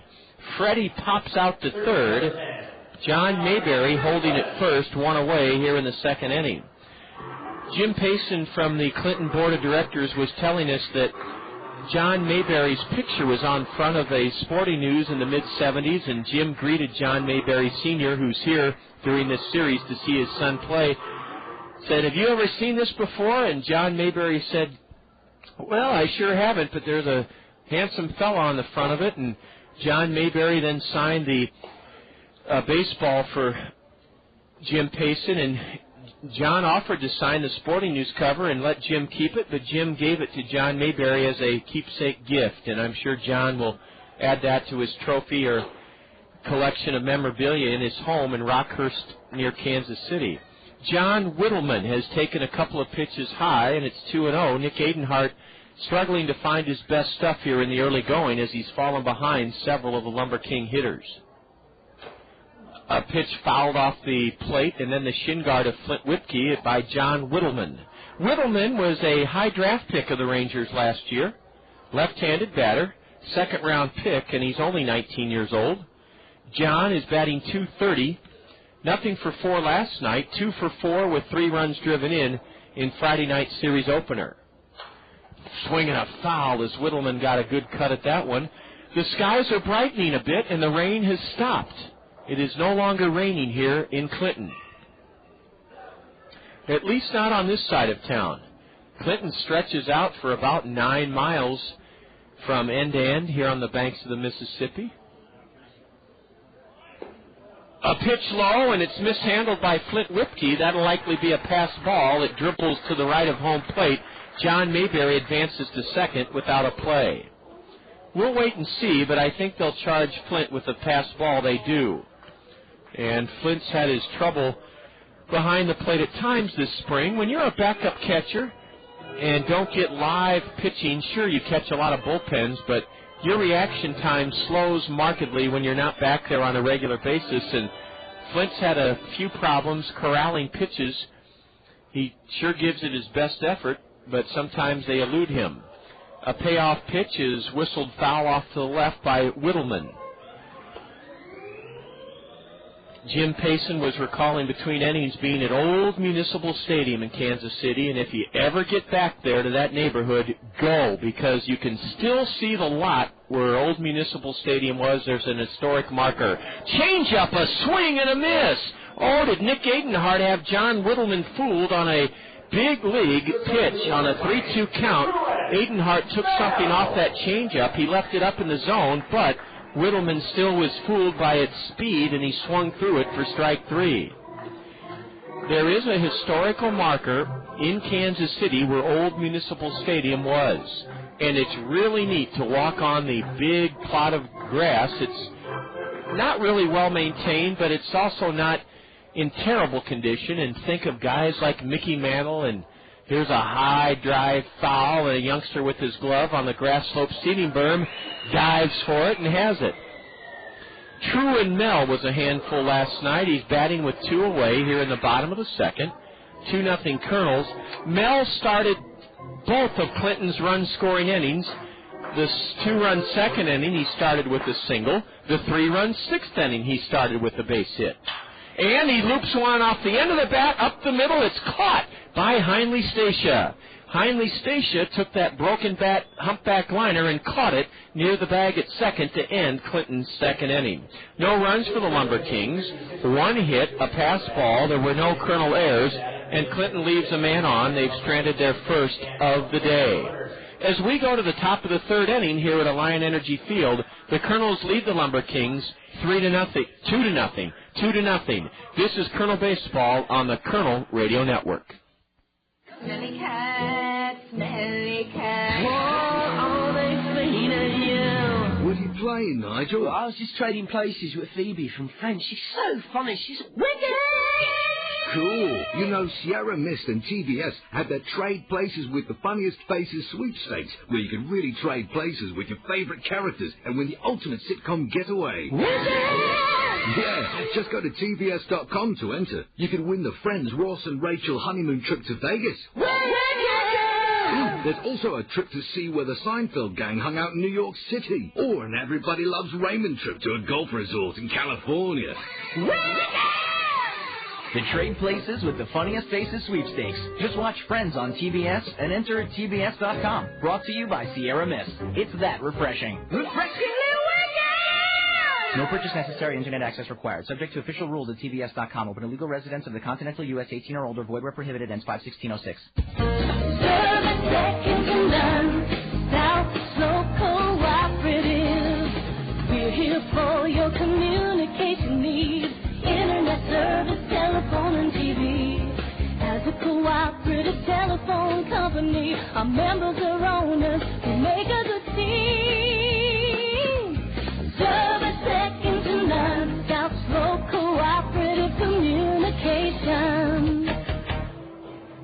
After 2 on this overcast, cool Sunday afternoon, it's 2-0 Kernels. The grounds crew has come out to rake up some of the moisture that is accumulated on the skin portion of the infield. This field, as Ted Tornow told us on the South Slope Communications Triple Play Show, is in great shape. Ted actually thanked us for comparing it to the beautiful field we are blessed with at Veterans Memorial Stadium that drains so very well.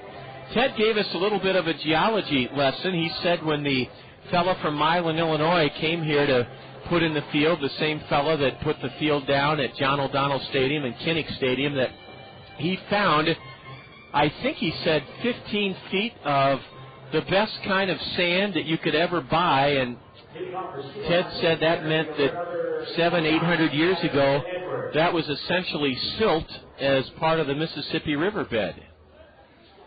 So they saved $50,000 on sand. This field cost $450,000. Madison Edwards stands in to lead off the third, and he pops a pitch foul over to the left side out of play. There's a grandstand roof here at Alliant Energy Field. It's supported by several dozen round green girders.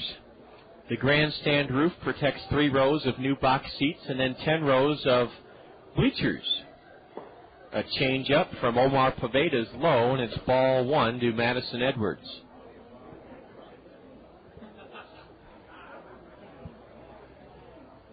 Madison struck out in the first inning.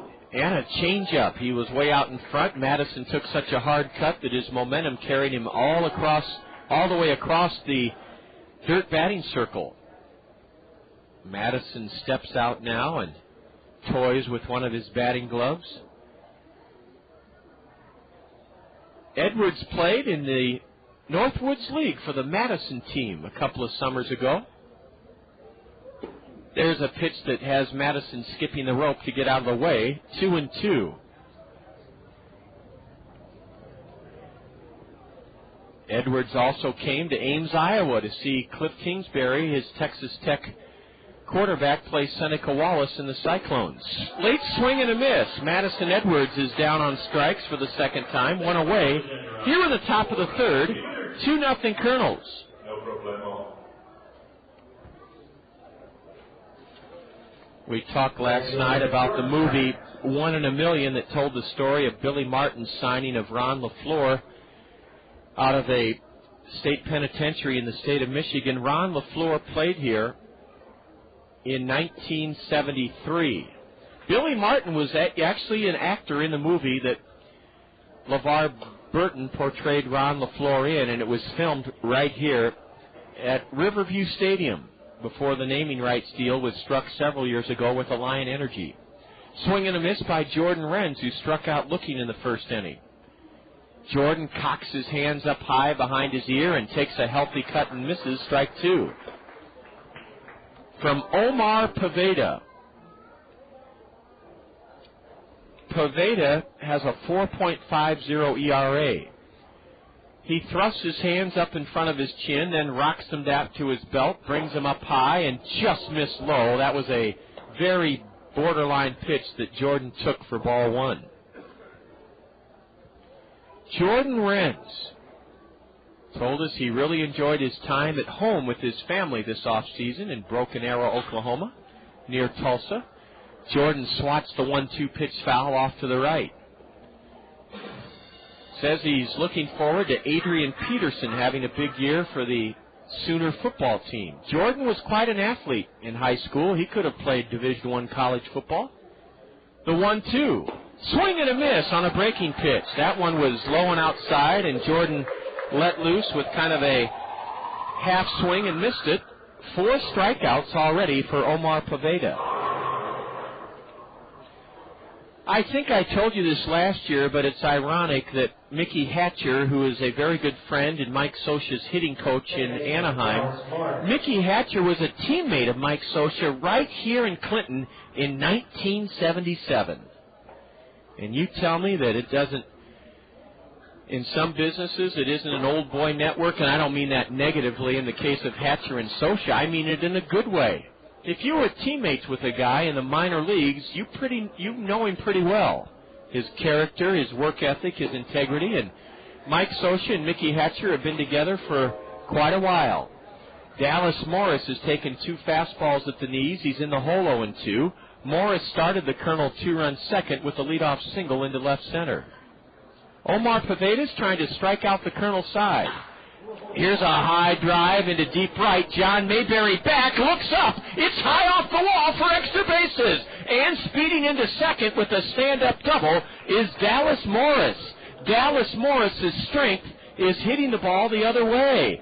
And boy, did he ever tear into an 0-2 pitch as he belted it over the head of John Mayberry in right, narrowly missed an opposite field home run onto the lumber lounge.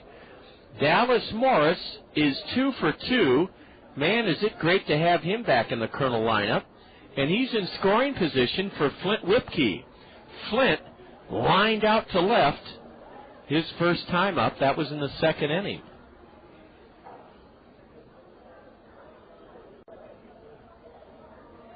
John Mayberry didn't have much of a chance on that one as it sailed over his head for a double. Flint stands in and takes a strike called.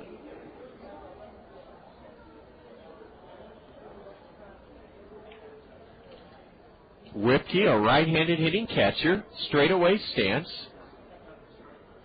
cocks his elbow up high, and looks at strike 2 on the outside corner. Home plate is a little bit muddled right now, so I imagine the plate umpire will dust it off between innings. Dallas Morris has a good-sized lead at second with 2 out here in the top of the third. Let's see if Flint Whipke can duplicate Dallas's feat, and that is get a hit on an 0-2 pitch. No, a swing and a miss, strike 3. Whipke strikes out, and Omar Poveda does fan the side in the Colonel third inning. No runs, a 2-out double by Dallas Morris, 1 hit. There were no Clinton errors, and the Colonels leave 1 man aboard, our third left of the young afternoon. Nick Adenhart back to the hill after 2.5. On the banks of the Mississippi in the river city of Clinton, Iowa, it's the Kernels 2, the LumberKings nothing. You're enjoying Colonel Baseball on the Colonel Radio Network. Reading stimulates a child's imagination, increases their mastery of subject matter, improves their spelling and vocabulary, and opens up new worlds of discovery. That's why Toyota Financial Services, the Gazette, and the Kernels are teaming up to encourage elementary students throughout the community to read. Kernels players will visit 38 elementary schools this spring to talk with students about the benefits of reading. Girls and boys will then be rewarded with nifty prizes for achieving reading milestones. Toyota Financial Services, the Gazette, and the Kernels, proud to stand behind our community's youth through reading. Next up, a musical taste of Dr. Pepper. It's a new spin on an old vibe. From me to you, a tasty sip of Dr. Pepper for your ears, and it starts like this. I'm a pepper, he's a pepper, she's a pepper, we're a pepper, wouldn't you like to be a pepper? Now that's cool, but pepper is a little better. So let's slide in a taste of this. I'm a pepper, Right on. But there's still more to it. I mean, there's nothing like it, because every sip is a chicken mashup of 23 different flavors. So for the true taste of Dr. Pepper, we dial it up even more.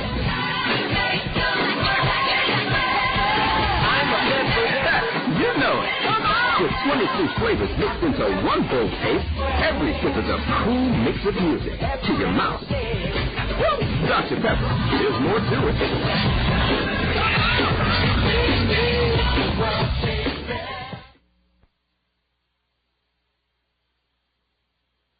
Clinton will bat here in the bottom of the third. Joe Kemp is the first up. Joe's the number 8 hitter. Left-handed batter, and he corks it foul past first base, strike one. The LumberKings have a pair of singles in their first 2 innings against Colonel 5-game winner Nick Adenhart. We'll give you the season line on Nick after this 0-1 to the left-handed batter, Joe Kemp. Just missed low, a fastball. Nick has pitched 43 2/3 innings, allowed 30 hits in 43 2/3, struck out 46 in 43 2/3, walked 10. The league hitting a measly 191 against Nick Adenhart. Joe Kemp whistles one foul straight back, and it's 1-2 to the left-handed batter. Kemp is 24 years old, a 42nd round pick of Texas in 2004. Joe was 1 for 2 with 2 runs scored last night, hitting .209. And he drives it through the left side for a leadoff single. Joe Kemp on a 1-2 pitch, hammered it between Schlichting and Stacia. Third hit of the day for the LumberKings. Boy, they can just flat out hit. Their .239 team batting average, 12th in 14 teams, is not indicative of how well they can swing the bat. Every one of their hitters, with the exception of the cleanup batter John Mayberry, is a left-handed batter today. 8 left-handed hitters. I defy any Midwest League team to match that, although Brad Seward, our good friend, the PA announcer, said at one time this spring they sported 9 left-handed sticks in their starting lineup. Billy Killian, left-handed hitting catcher, spits into his black batting gloves. Billy hasn't played in this series. He was originally taken by the Padres in the 3rd round in 2004, Billy Killian. And he takes low for ball 1. Billy's from the state of Michigan, 19 years old.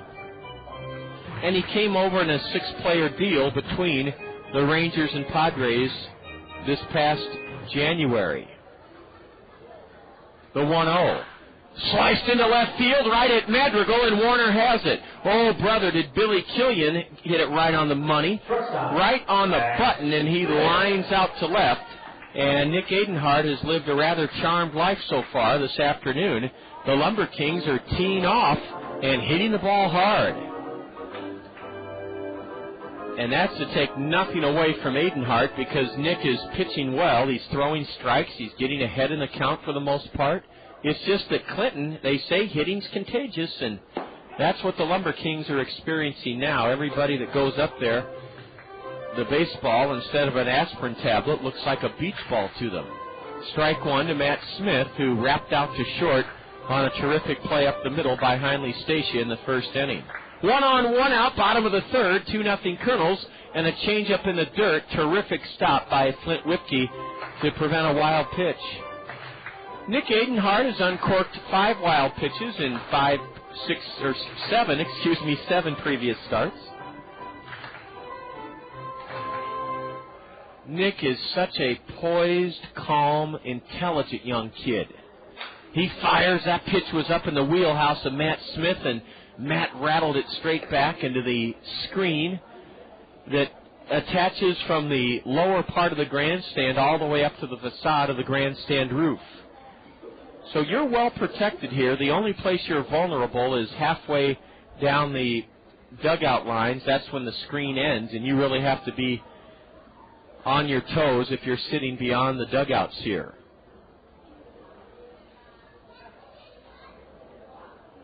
Matt Smith, a left-handed hitting shortstop, bats from a low squat. Did he go around? Yes, he did. On a half swing, Matt Smith is the third strikeout victim of Nick Adenhart. 2 away here in the Clinton third inning. To tell you what a big fan Jim Payson is, the board member here in Clinton, he was recalling some of the right fielders besides Al Cowens and Hal McRae, and any guy that can come up with the name of Richie Scheinblum as a former Kansas City Royal right fielder is pretty sharp. I remember a baseball card I have of Richie Scheinblum in 1965, a Cleveland Indian rookie card with he has a big chaw of tobacco in one of his cheeks. And Jim said Richie was prone to run into outfield walls. Ooh, Jose Vallejo takes a murderous cut at a pitch up and in and fouls it straight back. 1-1 on Vallejo. The Colonel equipment manager is in uniform this afternoon and wearing a quilted-lined red jacket with gray sleeves and also a pair of batting gloves.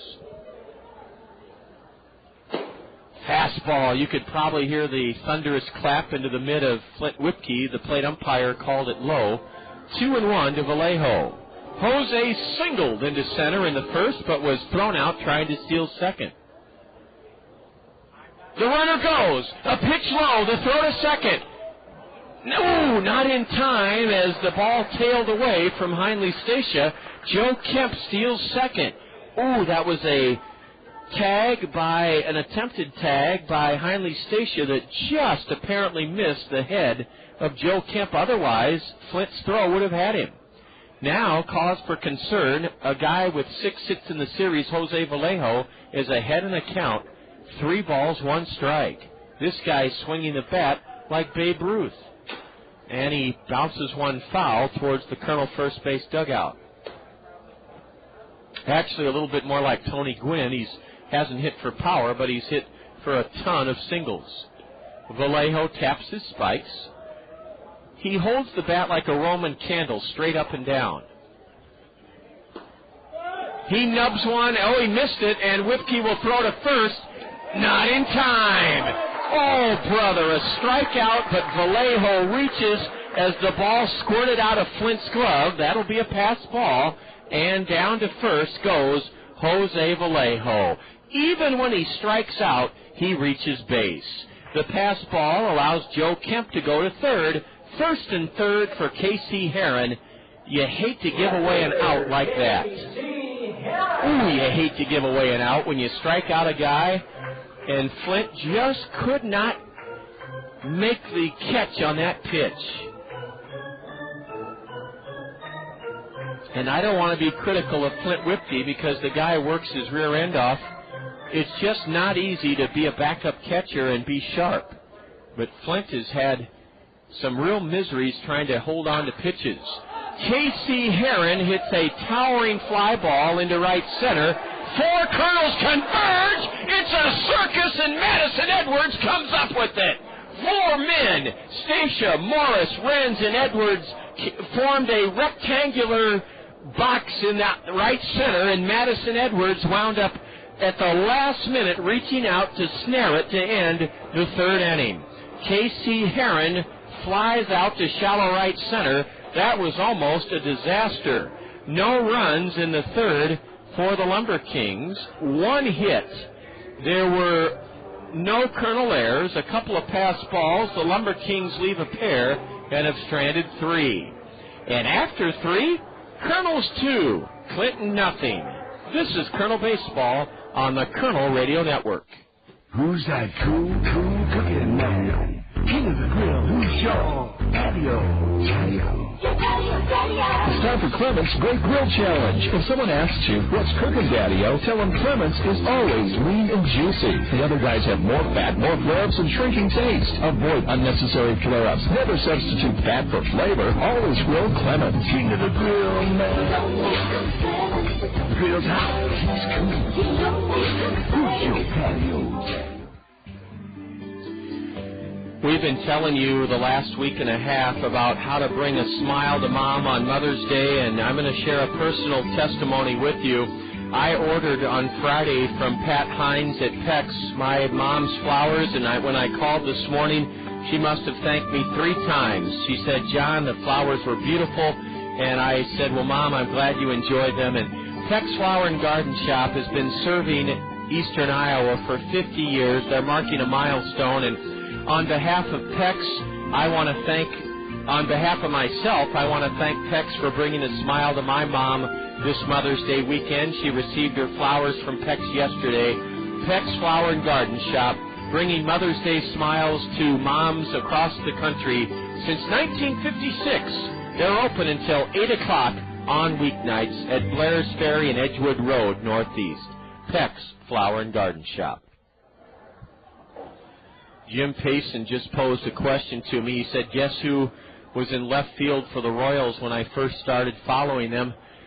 And I was tempted to say Steve Bye-Bye Balboni, but I know that's not who Jim meant. Give me one more guess at that, Jim. I would think in left field for the Royals when you first started following them in the late 60s. Let's see, Jim. Lou Piniella, Rookie of the Year. That's right. Lou Piniella was the Rookie of the Year for the Royals. Oh, that's right. Here's a breaking pitch to Schlichting, and it's low. It's 1-1 to Travis. Piniella won the Rookie of the Year in 1969 for the Royals, I believe. I know he was also a rookie with the Seattle Pilots. You can be a rookie twice, according to Topps. They put out Piniella's rookie card as a Seattle Pilot. I have that from, I think, 67 or 68. And yes, Lou Piniella won the Rookie of the Year award for Kansas City. I think he did it in 69. Same year Amos Otis was traded from the Mets to the Royals. Swing and a miss. Travis Schlichting went for the downs, and he's gone, and that's 6 strikeouts for Omar Paveda. 2-0 Kernels. We're in the top of the 4th inning. And Paveda has struck out 6.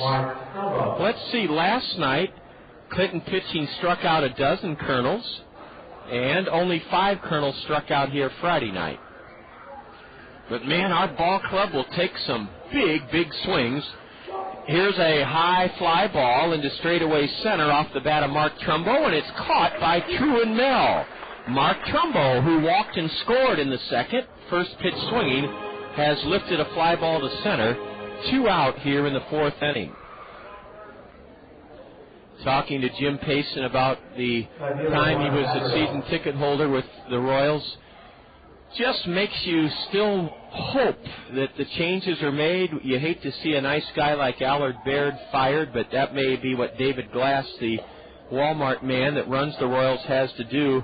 You can't bring Ewing Hoffman back. Unfortunately, he passed away, and boy, when he was the owner of the Royals, here's a drive tailing down the right field line. If it's fair, it's trouble. It's foul into the right field corner, and it's 1-1 on Warner Madrigal, who delivered a 2-run double in the second to give the Kernels their current lead of 2-0. I remember Willie Wilson, who coached in this league with the South Bend Silverhawks about 6 years ago, saying that Mr. Kaufman would come in the clubhouse and present the guys with $100 every now and then and say, good job, fellas, you're playing hard. Can you imagine an owner doing that now? Well, maybe they do, but I'm not sure they'd pat the guys on the back and say, take your wife or girlfriend out to eat. Actually, I think Willie Wilson said it was $200 that Ewing Kaufman gave each Royal player. You don't forget those unexpected kind gestures.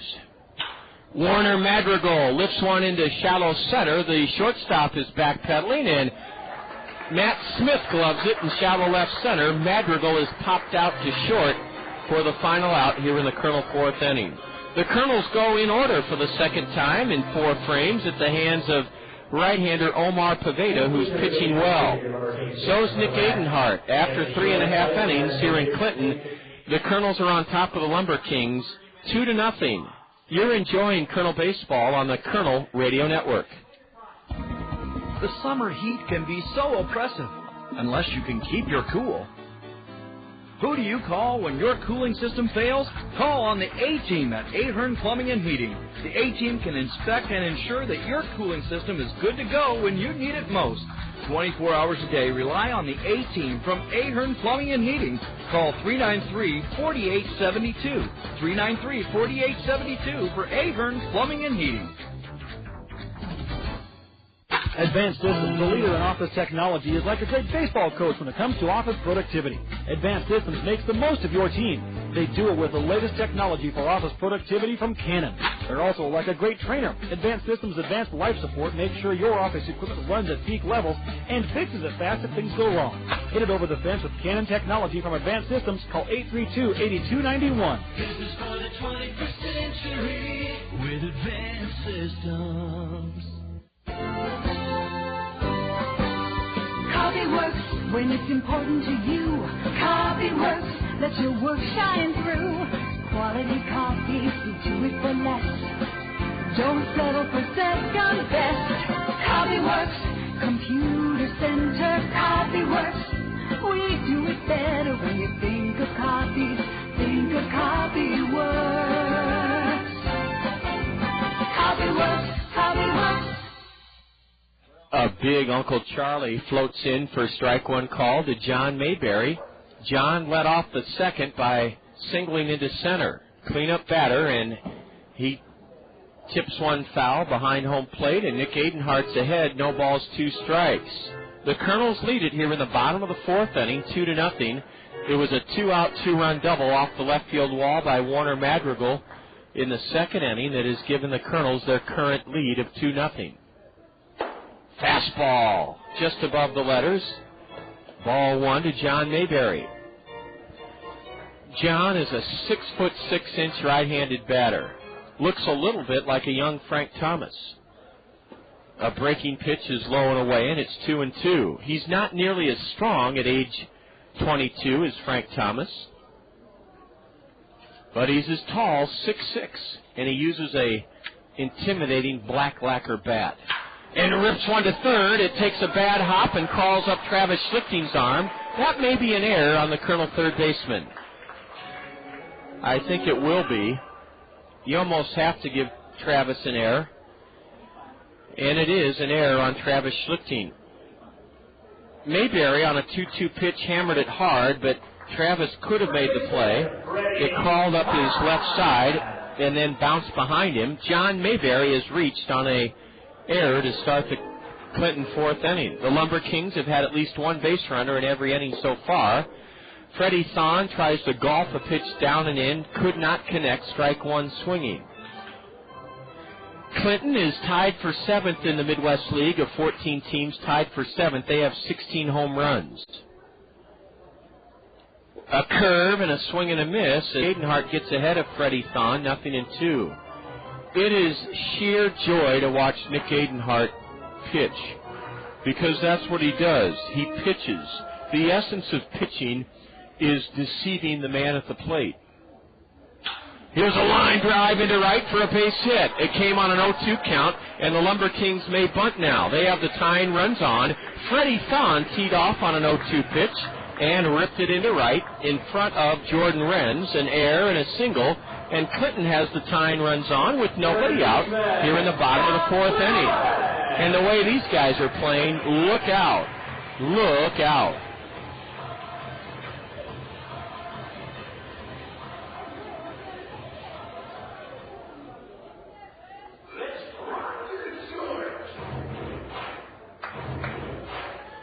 We're having a little bit of unexpected trouble with our wireless connection here, so we're going to try to reestablish contact with the internet, because later on this afternoon, in fact, in the upcoming inning, we'll have a Bruce Moore Bonanza for you. That's provided we can reestablish our connection. John Whittleman stands in and takes the strike call. If anybody's capable of getting out of a first and second nobody out jam, it would be Nick Adenhart, but he has his hands full now. Freddie Thon teed off on an 0-2 pitch. Whittleman takes down and in for ball 1. 2-0 Kernels, but the LumberKings have the tying runs at first and second with nobody out here in the home half of the 4th inning. Whittleman, a left-handed hitter with an open stance, struck out his first time up. He swings hard and misses, strike 2.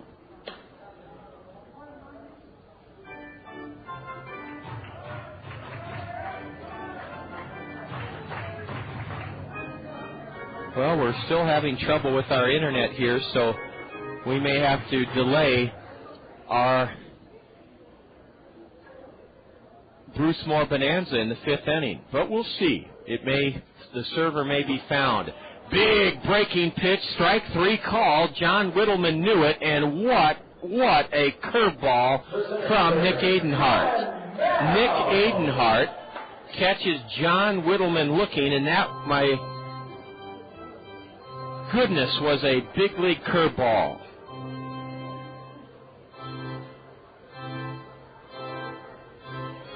Two on, one out for a dangerous hitter, Truan Mell. Truanmehl. One of 8 left-handed batters in this Clinton order. It'll be very interesting to see how Kelly Shear, the only southpaw on the Kernel rotation, the only southpaw on the Kernel ball club, how he pitches against all these left-handed batters in the series finale tomorrow.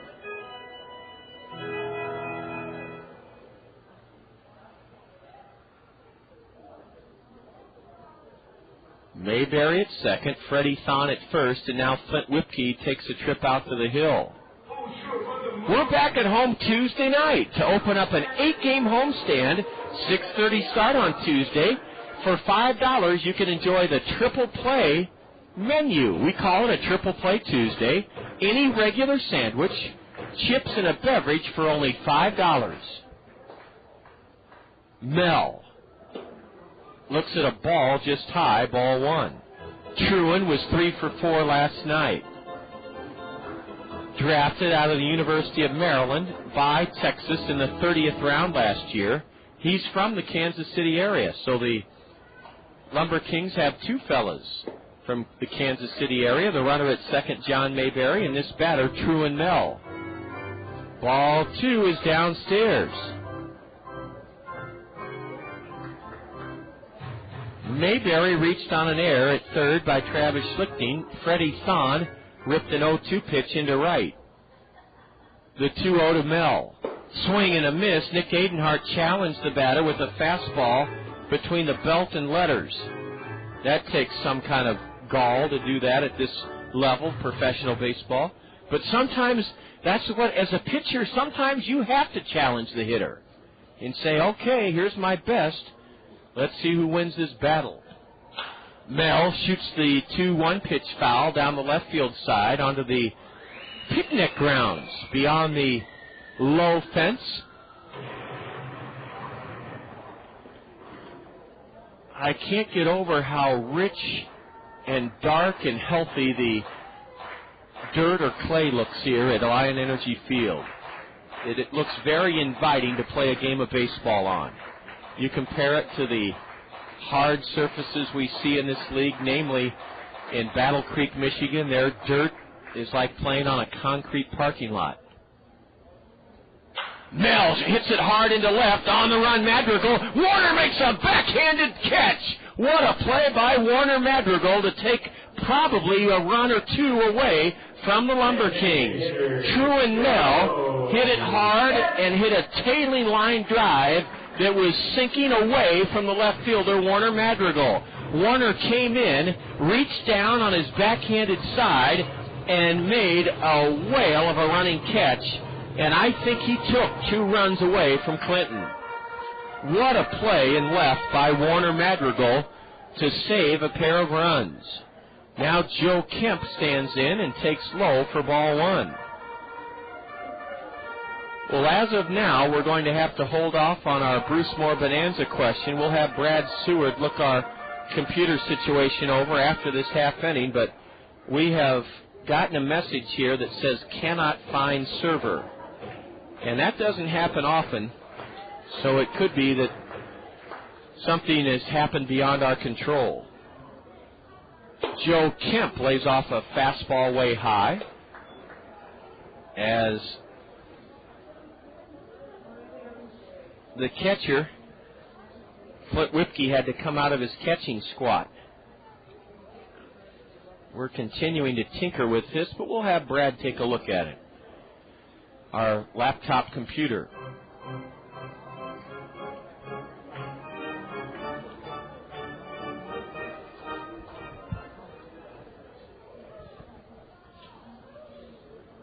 Does reboot mean turn it off? Okay, that's what we'll try.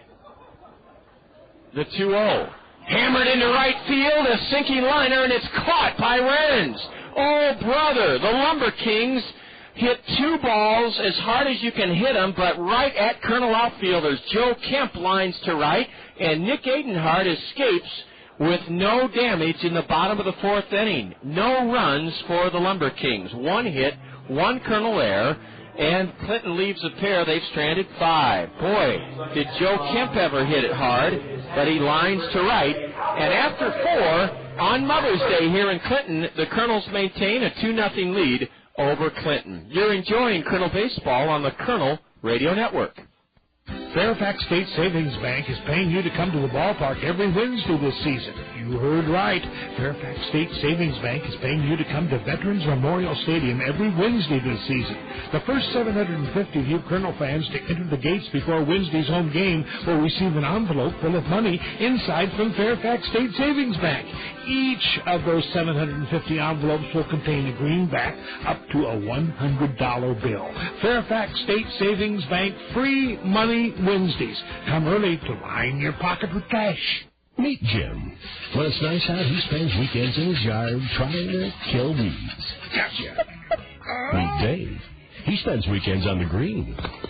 That's because Greg's Lawn Service takes care of his lawn. Mowing, fertilizing, pruning, and, weed control. Greg's does the big jobs, too. Landscaping, retaining walls, curb edging, and patios. So when you've had enough of those little devils... Yes. Call 393-0101. Greg's Lawn Service, a cut above the rest. Hi, I'm Tanya Sedlock, your local Pekin insurance agent at Andrews Insurance here in Cedar Rapids. We all know how quickly life can change. You buy a new car or a new home. Your family is blessed with a new baby. Your teenager starts driving the family car. I'm here to help with a complete line of insurance plans to give you protection when you need it the most. Pekin Insurance has been in business of insuring people for 85 years. I'm here to put your interests first. Please visit me, Tanya Sedlock, at the Andrews Agency. John Rogers reporting back from the wonderfully renovated Alliant Energy Field, where the Kernels, on the strength of a 2-out, 2-run double from Warner Madrigal back in the 2nd, take a 2-0 lead into the top of the 5th inning. We'll have to wait and see whether our computer cooperates in order to let you know about our Bruce Moore Bonanza this afternoon. We've followed some instructions about turning off the computer and trying to get our server signal back, and we'll see if that works. Stantrell Smith bunts in the air, foul, high off the facade of the grandstand roof behind home plate. Stantrell walked in the 2nd inning. Well, Nick Adenhart has been hit hard here this afternoon, but sometimes it helps to have a little bit of good fortune on your side. Ball 1 up and away to Stantrell Smith. The lights are on here at Alliant Energy Field on this overcast Sunday. Stantrell wraps a curveball foul off the plate. It rolls to the left of the dirt batting circle, and Stantrell Smith in 4 games with a .231 average is in the hole, 1 ball, 2 strikes.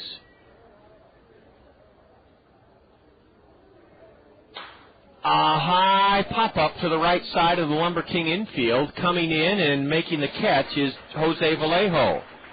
I'll tell you what, Omar Pavedo, for an 0-3 pitcher, is pitched very, very well here so far today. He's had 1 bad inning, the 2nd, in which he surrendered 2 runs on 2 hits and walked a pair. Other than that, he's given up 1 hit, a 2-out double to Dallas Morris high off the right field wall in the 3rd inning. Top of the order, Heinle Stacia will bat. Let's see if he tries to lay a bunt down. No, he takes just low, a fastball, ball 1. We're trying our internet one more time here to see if we can reestablish contact as Stacia pokes the 1-0 pitch foul over the third base LumberKing dugout. And if we can get our internet up and running, we'll have a Bruce Moore Bonanza question for you. We'll wait and see. Stacia falls behind 1 and 2 as he fists one foul off to the left. Well, unfortunately, we're out of business. We've tried rebooting, and I will have our friend Brad Seward look things over to see what else could be the problem. I'll try hitting the refresh button. We've tried turning the computer on and off. Limited or no connectivity. Connectivity status. So Brad is going to take a look at what we have going with our cable. Perhaps it's become twisted or distorted. A ground ball past the diving first baseman Freddie Thon down the line and right. Stacia will hold on as John Mayberry gets to it in pretty good shape. And the Kernels have a one-out single from Heinle Stacia here in the top of the 5th inning. And perhaps, just perhaps, we might be able to find our signal again. If not, we'll just forge ahead and get some help with the State Farm Major League scoreboard later this afternoon. I think our wire may have become twisted, and that might have been my fault. Our computer wire, that is. Heinle Stacia has a big lead at first, being held by Freddie Thon. He's running. A pitch high, a ball, the throw to second, and out on a head-first slide is Heinle Stacia. The shortstop, Matt Smith, took the peg from Billy Killian, and it went 2-6. You live by the sword, and you fall and die by the sword. The Kernels have stolen 52 bases this year, been caught 37 times. That's not a real good percentage, but as I say, swing and a miss by Madison Edwards.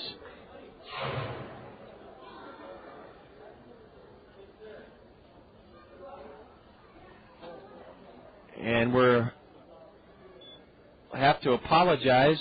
Here's a line drive over the second baseman's head into right center. Hustling in is Truan Mel, and he gets to it to hold Madison Edwards to a hit. Madison's first hit of the afternoon. The second Kernel hit of the inning. 1 on, 2 out for Jordan Renz.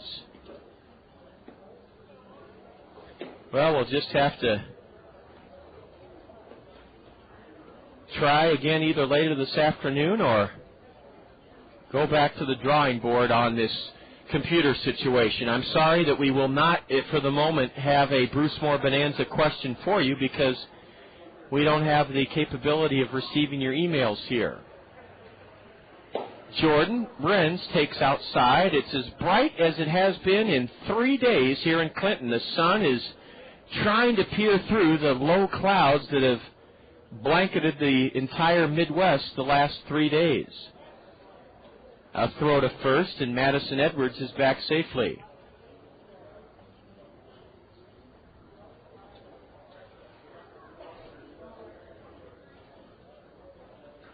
Says that the network did not assign a network address. There goes the runner, and a pitch grounded foul past third. Andy Pantini, who knows more about computers than anybody I know, might know what all these messages mean, but I don't. Brad Seward is trying again. But I'll tell you what, Brad, if we can't get her hooked up on this try, we'll just try again tomorrow. It's no big deal. Jordan Renz has struck out twice. Madison Edwards was running on that last pitch from Poveda. Here's a pitch out, and Madison not running. Ball 2 to Jordan.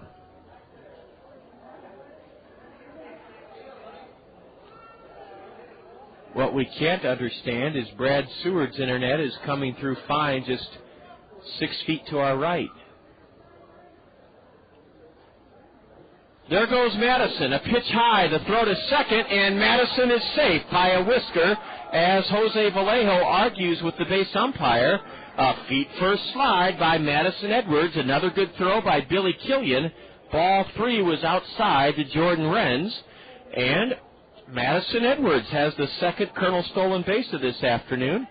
3-1 now to Jordan Renz. Let's see if Omar Pavetta gives him anything good to hit.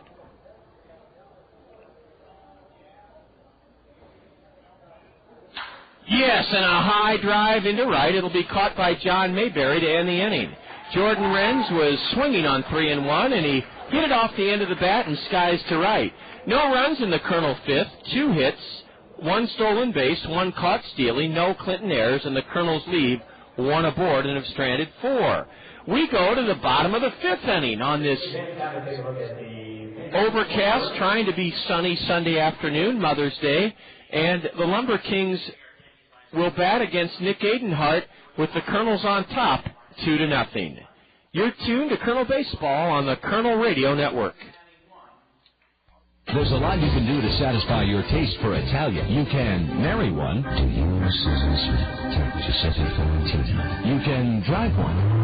Or you can go to Zio Giano's and feast on Zio's homemade bread, pizzas, and pasta, authentically prepared as Zio Giano's famous Italian style. Zio Giano's for the hometown taste of Italy. Come to Zio Giano's, the pasta makes you steam. Come to Zio Giano's for real Italiano. Come to Zio Giano's, the pasta makes. What do I get at Cost Cutters? Hey, my hair is my trademark. I gotta be able to count on a good cut and stuff to keep my hair looking thick, even if it's not. I get a good cut, no long wait, a smile, and a little something left over in my wallet. I get little trims that keep my hair long and healthy, and stuff to make it loose and curly one day, straight and sassy the next. With expert stylists trained in the latest trends and techniques and your favorite professional styling and hair care products, you'll always get what you're looking for at Cost Cutters. At Cost Cutters, you can always count on convenient, affordable, professional care and products that help you create just the style you want. At Cost Cutters, you'll always get a little more. What do I get at Cost Cutters? A slick, clean cut, great highlights, and a little wig from the hottest stylist I've ever seen.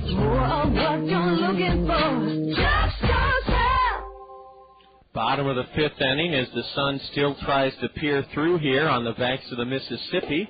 Nick Adenhart has not had his best stuff here this afternoon, but what does a good pitcher do? He makes the best of what he has, and Nick has done that as he delivers high and away to Billy Killian, who lined out to left his first time up. Killian now fouls one away to the left, strike 1. We'll have our Bruce Moore Bonanza question for you tomorrow evening, and again, we apologize for an unexpected glitch in the press box here. We're, for some reason, unable to pick up a local area connection. Here's a high foul off to the left, and it's strike 2 to the left-handed batter.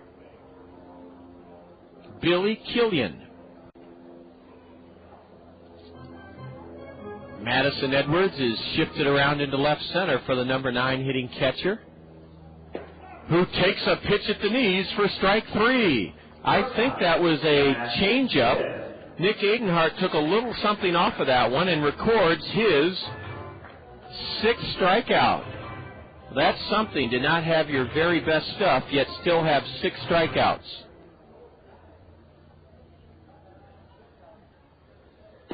Beautiful breaking pitch, and the plate umpire called it a ball to Matt Smith. I'm not sure where Nick missed with it, but it was ball 1. Smith has grounded to short and struck out. There's ball 2 low from Adenhart. We'll rely on Brad Seward later in the afternoon to help us jot down scores on the State Farm Major League scoreboard, since his internet connection is up and running. Here's a drive into the right center field alley for extra bases. Let's see if Matt Smith can turn this into a triple. He's racing around second, and the relay throw to Stacia is heaved to third, and it's not in time. Matt Smith, hit in the back by the relay throw, has tripled into the right center field gap. Matt Smith with his first triple of the year. The LumberKings have their 5th hit of the day, and they have Matt Smith at third with 1 out here in the bottom of the 5th inning. Matt Smith showing remarkable power as he hammered a 2-0 pitch into the gap between Madison Edwards and Jordan Renz. It was Madison that hit the cutoff man, Heinley Stacia, but Stacia's throw to third struck Matt Smith in the back and then wound up staying right at the feet of Smith as he slid into third. Ball one to Jose Vallejo. 2-0 Kernels, bottom of the fifth, but the LumberKings have a runner at third with only one out, and now a breaking pitch in the dirt, ball two to Jose. Colonel Infield is back. They'll trade a run for an out here in the LumberKing fifth inning. Matt Smith, with his first triple of the year, stands at third with one out. A pitch off the glove of Clint Whipke. He'll throw home. Not in time. Not in time. That's another pass ball, the third of the day, committed by the Kernels. And Matt Smith scores to cut the Kernel lead. Well, they've ruled it a wild pitch. They've ruled it a wild pitch. And it's 2-1 now, Kernels. Ball three was low to Jose Vallejo. Vallejo has reached twice today, and he's on the threshold of reaching as the tying run here in the fifth inning. Nick Adenhart could come back to get him, though. It's 3-0. A triple and a wild pitch, and the Kernel lead has been cut to one run. Strike one at the letters. Vallejo, he threw his bat all the way towards the on-deck circle, trying to influence the call of the plate umpire.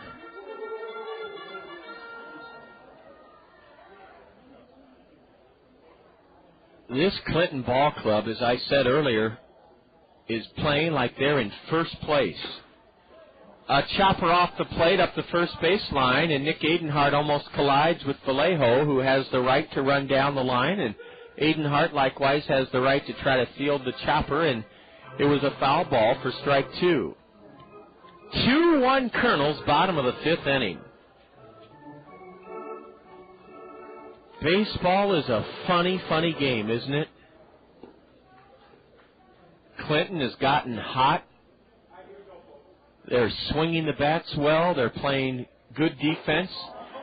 Vallejo went around on a fastball, and now he's upset with the base umpire, who made the right call. Jose tried to check up, but he committed a half swing, and he strikes out. So Nick Adenhart does come back from a 3-0 count, and he strikes out Jose for the seventh strikeout of the afternoon. Kernels 2, Clinton 1. We're in the bottom of the fifth inning.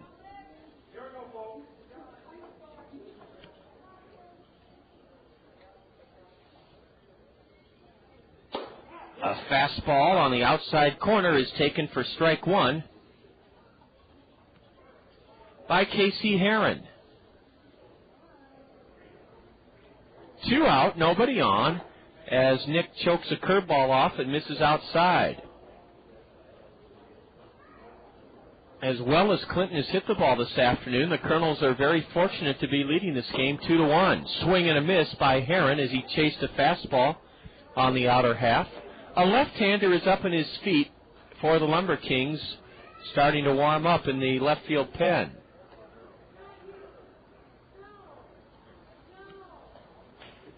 Breaking pitch just outside for ball two.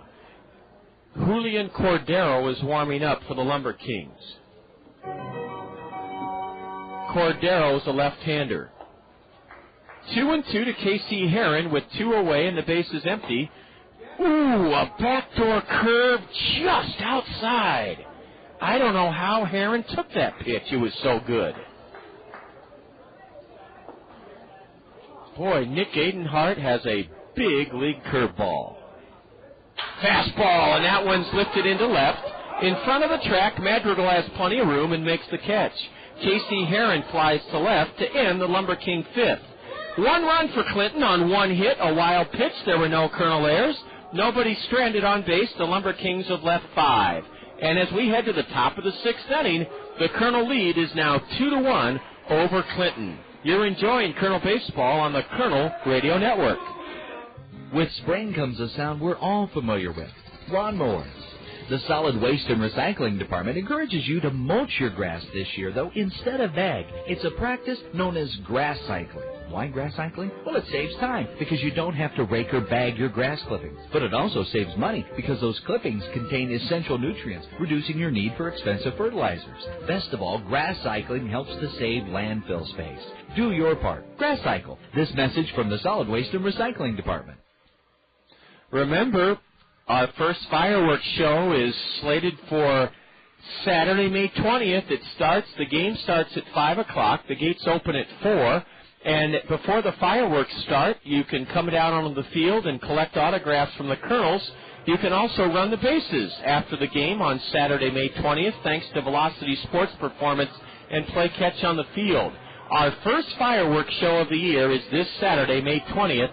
You can call for Kernel tickets, 896-7560, 896-7560, or log on to our website, www.kernels.com.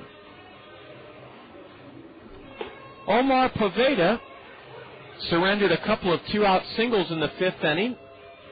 He's allowed 2 runs on 5 hits in 5 frames. He'll pitch to Dallas Morris, who has 2 of the Kernel 5 hits, Flint Whipke, and Travis Schlichting here in the top of the 6th inning, with the Kernels ahead now by a run, 2-1.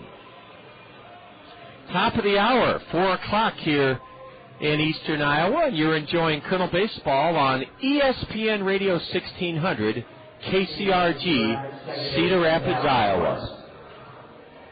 Dallas Morris started the Kernel 2-run second with a base hit into left center, then doubled high off the right field wall with 2 out in the 3rd inning. We have a look at the State Farm Major League scoreboard as Dallas Morris fouls one behind home plate, and that one's beyond the reach of both John Whittleman, the third baseman, and the catcher Billy Killian. The State Farm Major League scoreboard brought to you by State Farm Insurance agents Gary Schubat, Dale Thompson, Al Shetler, and Brad Dunn. In the Bronx this afternoon, Oakland trounced the Yankees 6-1. A very feeble swing by Dallas Morris as he swung in slow motion and dribbled it foul behind the plate. He's in the hole 0-2. Toronto waxed the Devil Rays in St. Petersburg 8-3. That's a final. The Rangers and Red Sox rained out at Fenway. Swing and a miss on a curveball. And Omar Poveda continues to have the Kernels off stride. That's 7 strikeouts for Poveda, the right-hander. 1 away, and Flint Whipke at the plate. Continuing with our look at the State Farm Major League scoreboard, the Tigers trimmed the Indians 3-2 today at Jacobs Field. A curve and a swing and a miss by Flint Whipke. They're in the top of the 8th inning at Camden Yards. The Royals are ahead of Baltimore 6-4. In the 4th inning at Angel Stadium in Anaheim, Seattle leads our parent club 7-4. Tonight, the game you'll hear right here in the zone, the White Sox and the Twins at the Metrodome. A curve is strike 2 called to Flint Whipke. And the 0-2 pitch. A check swing on a pitch in the dirt. Did Flint go around? No, according to the base umpire. In the National League on the State Farm Major League scoreboard, the Nationals dumped the Braves 8-1 at Turner Field today. In 12 innings, the Phillies edged Cincinnati at Great America Ballpark 2-1. Florida bombed the Pirates 8-2 at PNC Park. Ball 2 is low to Flint Whipke. At Denver's Coors Field, Houston blanked the Rockies 3-0. Well, one of the shoes is going to drop with the Cubs. San Diego mauled the Cubs 9-0 today. Ball 3 upstairs. Flint Whipke was in the hole 0-2. Now he's run the count full. And I don't know whose head is on the chopping block, whether it be Jim Hendry, Dusty Baker, or a trade, but the Cubs are really reeling. They've now lost 13 out of 14, and they lost today 9-0 at home to San Diego. I'm not a Cub fan. I'm a Cardinal fan. Unlike most Cardinal fans, I do not despise the Cubs. I certainly don't embrace them, but you got to feel bad for the Cubs. Here's a chopper to second. Easy play for Vallejo. Jose throws out Clint Ripke. 2 away here in the Kernels' 6th inning. 2-1 Kernels. My goodness, our offense has been in low gear here in this series. We just haven't been able to mount much of any kind of consistent offense. And this is against a pitching staff ranked 12th in the league, 12th of 14 teams, with a 4.19 ERA. Omar Poveda, he is pitching a magnificent game for the LumberKings. He misses up and in, ball 1 to Travis Schlichting. Poveda's only 18 years old with an 0-3 record. Travis Schlichting is flown to deep right and struck out. There's a breaking pitch over for a strike. They're in the 9th inning at Miller Park on the State Farm Major League scoreboard. The Brewers ahead of the Mets 5-4. A wild one at Busch Stadium in the 8th inning. The Diamondbacks 7, the Kernels 6. Big swing and a miss by Travis Schlichting, strike 2. And the 3rd inning in Los Angeles, the Giants own a 1-0 lead over the Dodgers.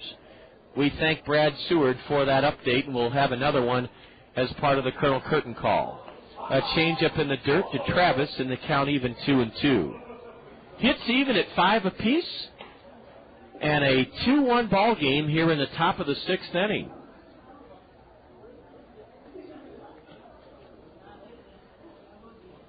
It's as bright as it's been in 3 days here. The sun is desperately trying to break through the clouds above. The 2-2 to Travis. He went around on a pitch below the knees, strike 3. I'll be darned, an 18-year-old from Venezuela, Omar Poveda, has struck out 8 Kernels in 6 innings. Down in order go the Kernels in the top of the 6th, and as we head to the bottom half of the 6th inning, the Kernels own a 2-1 lead over the LumberKings. You're listening to Colonel Baseball on the Colonel Radio Network.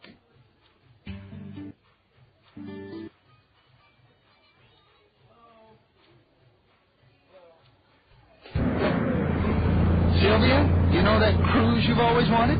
Yeah? Well, there it is. That would be our house, Bob. Are you feeling all right, dear? Well, this is so cool. Guarantee Bank will let us use the equity in our home to do just about anything we want. College tuition, a room addition, a cruise, and best of all, the interest may be tax deductible. Now do you see it? Ah, the sun, the waves, the tropical breezes. Ooh, now I see it. It's a convertible. The sun on my face, the wind in my hair. See your guarantee banker in Cedar Rapids, Marion, or Hiawatha, and use the equity in your home to do whatever you want, even if it's just to get out of the house. The feel of the road, the roar of the engine. The roar of the... Hey, it's my kind of life. Keep your hands off my Porsche, Bobby boy. Guarantee Bank. Member FDIC, Equal Housing Lender. Consult your tax advisor for interest deductibility. Some restrictions apply. If you're looking to enhance your property's appearance, function, or value, make the experts at King's Material your most reliable teammate. Retaining walls? You bet. Custom patios? Bingo. Walkways and steps? King's Material says yes. King's Material has all the brick, concrete, and stone elements to make your landscaping, masonry, and architectural projects become a reality. To view the astonishing array of beautiful and innovative products King's Material can bring to your home, yard, or business, visit King's online at kingsmaterial.com.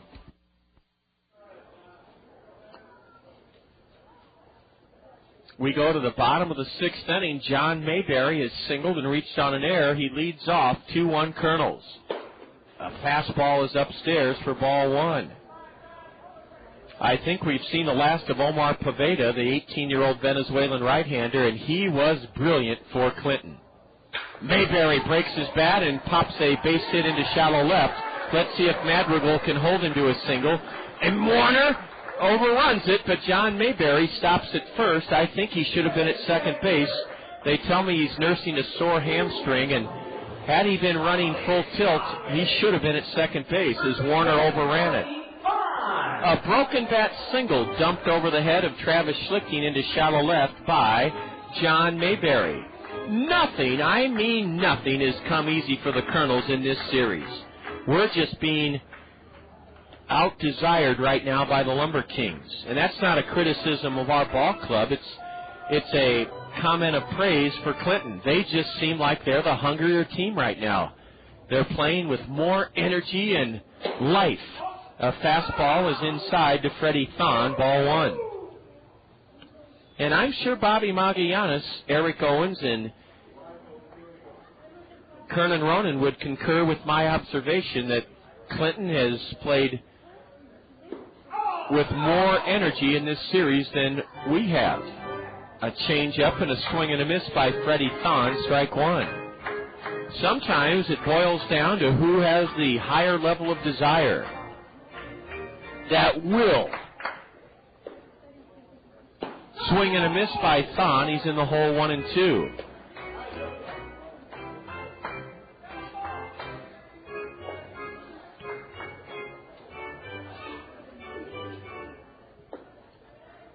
Nick Adenhart, without his best stuff this afternoon, has pitched very well. A curve in the dirt and a swing and a miss.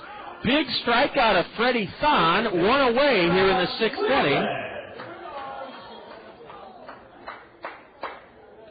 That's 8 strikeouts for the Colonel 19-year-old Nick Adenhart.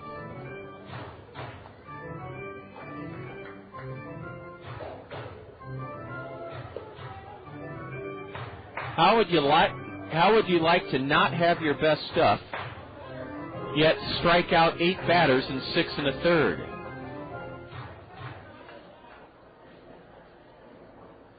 A comebacker could be a double play. Nick to short, out. Station to first for the double play!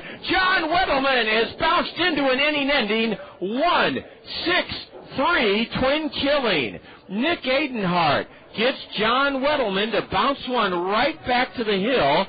Nick calmly spun, threw a strike to second. Heinle Stacia crossed the bag in mid-stride, and then whipped his throw to first for the inning-ending 1-6-3 double play. No runs for the LumberKings in the 6th inning. 1 hit. They've had 1 hit in all 6 innings.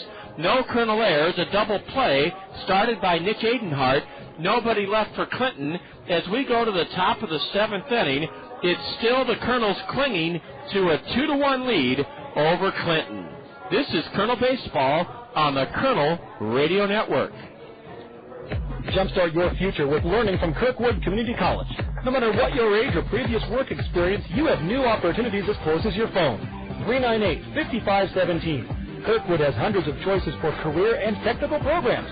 Kirkwood has financial aid and support options to help you succeed, and Kirkwood has locally based centers to help you balance work, family, and learning. Kirkwood is ready when you're ready. Call Kirkwood Admissions today. 398-5517. Kirkwood. Start here, go anywhere. Convenience and trust, 2 things all of us want. At Tri-State Travel, we offer both. It's convenient for you to make 1 call or 1 visit to our office for all your travel needs. A 1-day tour, a cruise, a trip to Branson, to charter a motor coach. For 66 years, Tri-State Travel has been a name you can trust to provide quality products. Come see why you can trust us to provide the convenience you expect. Tri-State Travel, now at our new location on 7th Street Southwest. When it comes to auto insurance, Westside Agency in Palo, your professional Pekin insurance agency, will make certain you're properly insured with the right coverages and deductibles. Westside Agency will tell you about the money-saving discounts from Pekin Insurance. Multi-car discount, good student discount, loss-free discount, 45-plus auto discount, auto home discount, low mileage discount. To see if you qualify for any of these auto discounts that will lower your premiums, visit Westside Agency in Palo. A left-hander comes on to work for the Colonels in the 7th in a 2-1 game. A 2-out, 2-run double by Warner Madrigal, producing the only Colonel runs of the day. And for the LumberKings, a 1-out triple by their leadoff batter, Matt Smith, in the 5th inning. He scored on a Nick Adenhart wild pitch, the only LumberKing run. Mark Trumbo, Warner Madrigal, Stantrell Smith, the lower third of the Colonel order here in the top half of the 7th to face lefty Julian Cordero. First pitch is spanked right back to the hill. Cordero has it and throws Mark Trumbo out. Mark Trumbo topped the first pitch and bounces back to the hill, 1 away. Cordero is 1-2 this year, a 4.66 ERA. He's on for the 10th time. In 19 1/3 innings, Julian has given up 25 hits. Struck out 13 in 19 1/3, walked 7, the league hitting .301 against Julian Cordero. Julian's from the Dominican Republic. So we should probably correct ourselves. It's Julian Cordero. Julian is only 6 feet tall and 165 pounds. He delivers a strike call to Warner Madrigal. Now Warner fouls one away to the left, strike 2. Or away to the right, strike 2.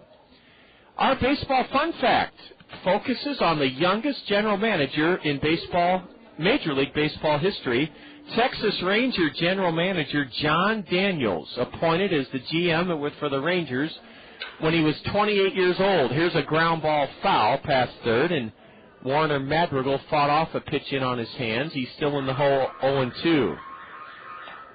Theo Epstein started this trend in Major League Baseball of young general managers.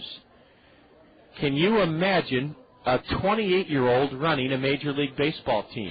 Here's a ground ball hard past the diving shortstop Matt Smith into left. It's a one-out single for Warner Madrigal. Warner has 2 of the Colonel 6 hits today.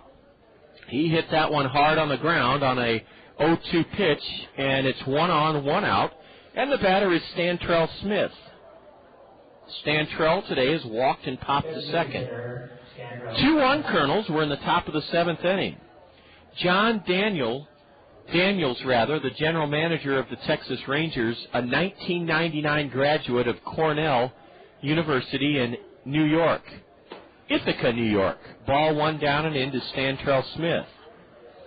When the Rangers appointed John Daniels general manager October 4th, 2005, he was only 28 years old. So now he's 29. No, he's not even 29 yet because that was October 2005.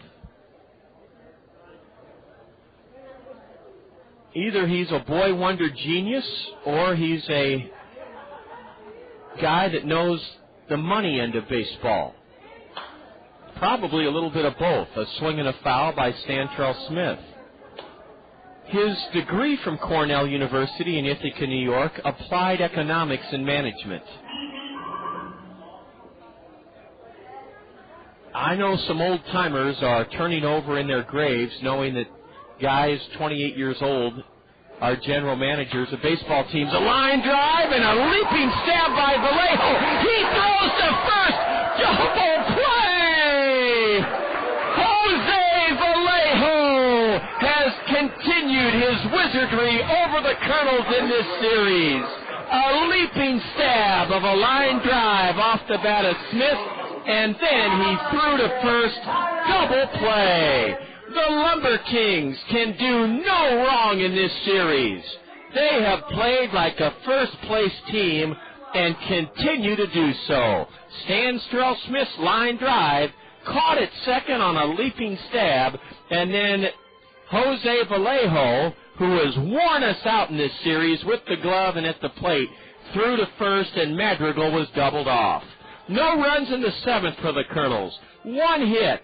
No LumberKing double plays. No LumberKing errors. They turn a double play. Their first of the day. Nobody left by the Kernels. We've stranded 4. We go to the bottom of the 7th inning on Mother's Day. It's still the Kernels leading it 2-1. This is Kernel Baseball on the Kernel Radio Network.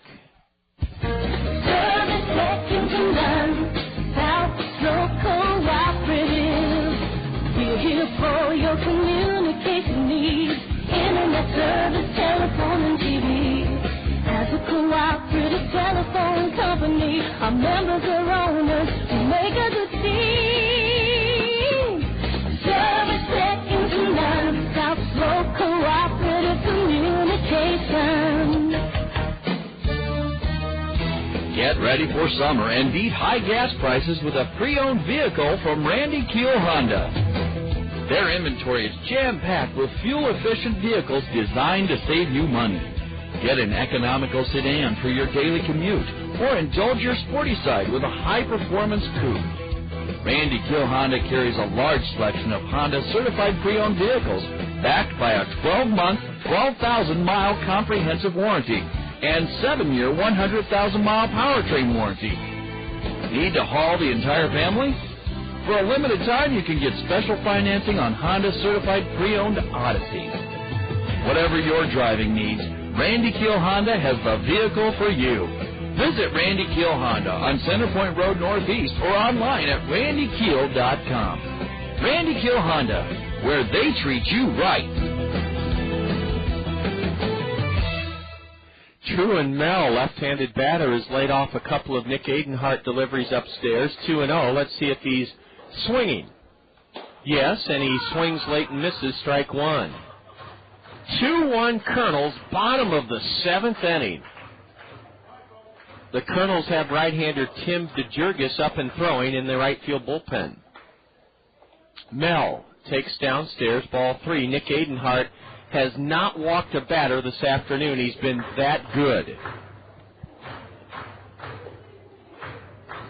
Brother, we drew the unlucky straw having to come in here and play the LumberKings. Here's a high fly ball off the end of the bat, dumped into left center for a base hit. The cheapest of cheap hits off the end of the bat. True and Mel has yet another hit for the LumberKings. They have one hit in every inning.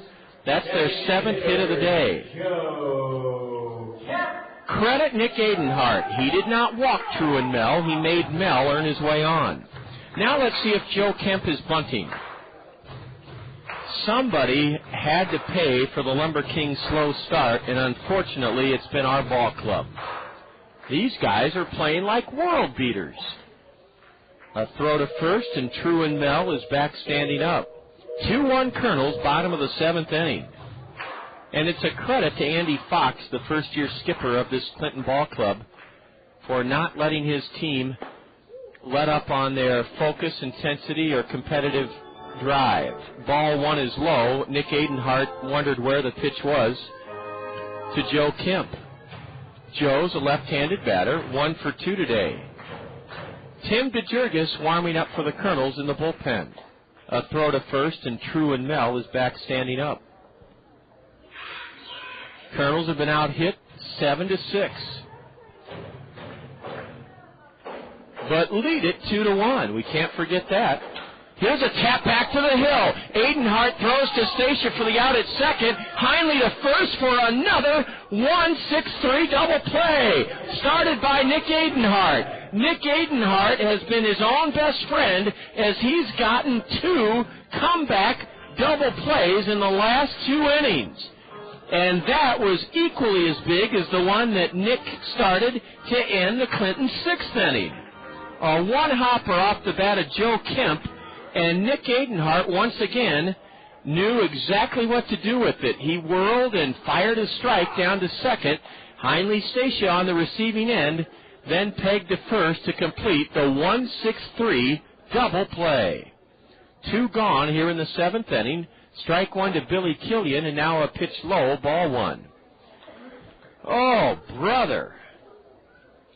Nick Adenhart is about as calm and reserved and poised as you'll ever want to see for a 19-year-old. Now he misses low, and it's 2-1 to Billy Killian, the left-handed hitting catcher.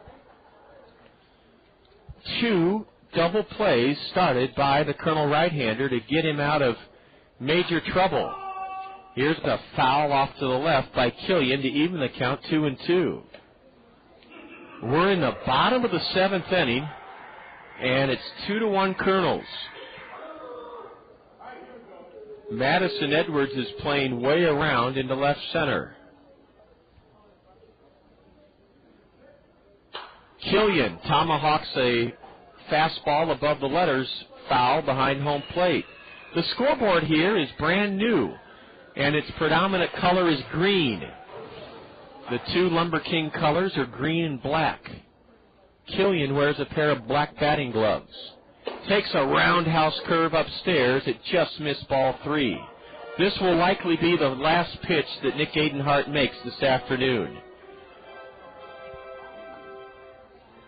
Nick goes into his full windup. The payoff pitch is a fastball lined to short and caught by Heinley Stacia.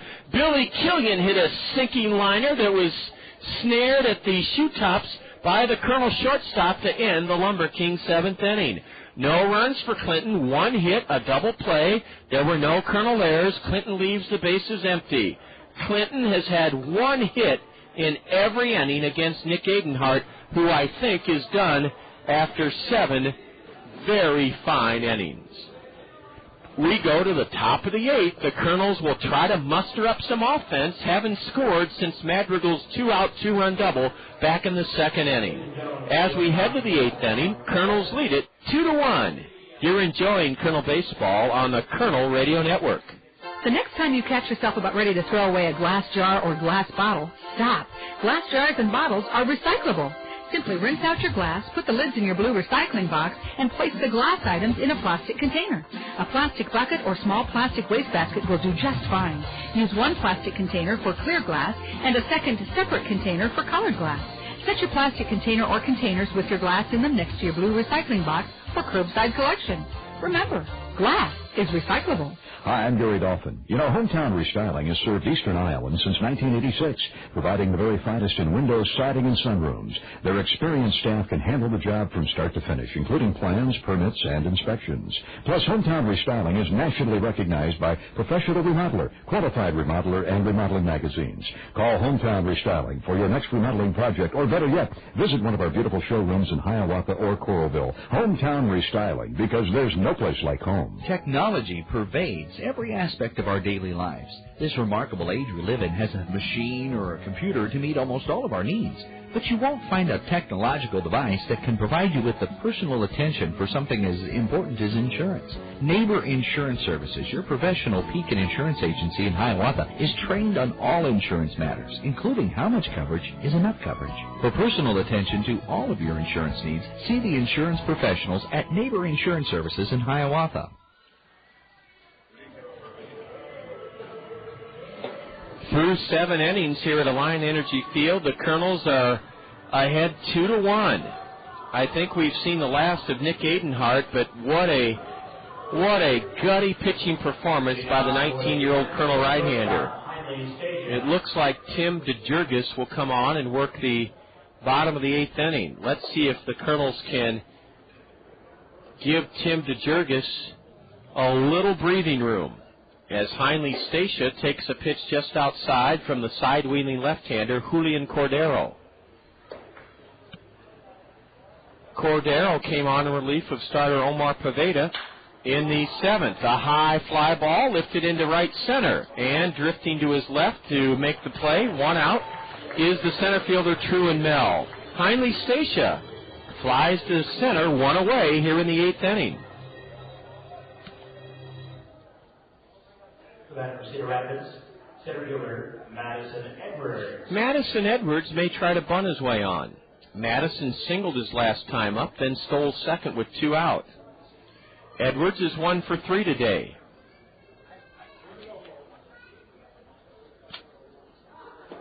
A knee-buckling breaking pitch from Cordero is a strike call to Madison Edwards. Well, one thing's for sure.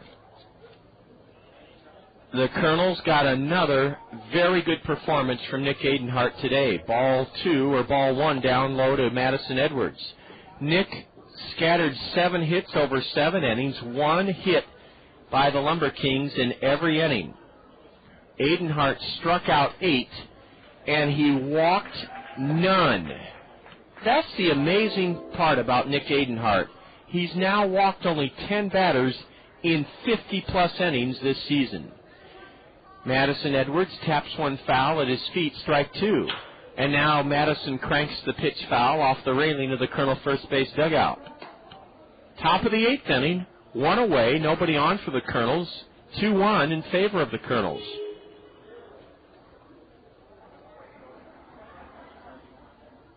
With the weather brightening up, you might be in the mood for some golf, and our annual Golf with the Kernels outing is all set at Wildcat Golf Course in Shellsburg, Wednesday, May 24th. It starts at noon.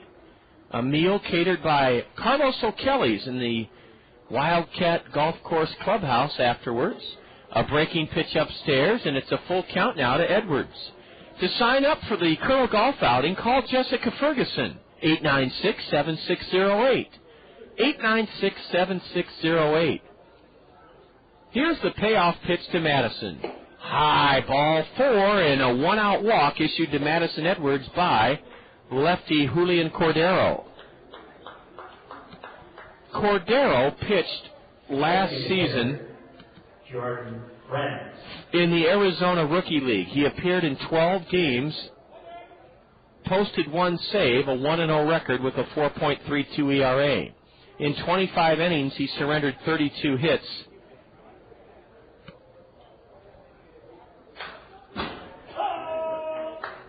Jordan Renz pounded a pitch foul off the facade of the grandstand roof. Jordan has struck out twice and flown to right. Madison Edwards has a good-sized lead at first. The lefty throws over there, and Madison is back standing up. It's 325 down the right field line here at Alliant Energy Field, 330 down the left field line, 385 feet to dead center, 401 to the deepest part of the ballpark, in right center. Check that, it's 395 to center field, and a 16-foot high plywood wall, replacing the old metal that was here. Renz chops one to third, could be a double play. Whittleman to second, out, and no other play. Madison Edwards slid in hard and knocked Jose Vallejo off stride. Jordan Renz reaches on a fielder's choice, forcing Edwards at second. The play went 5-4, 2 away here in the Kernel 8th inning. 2-1 Kernels.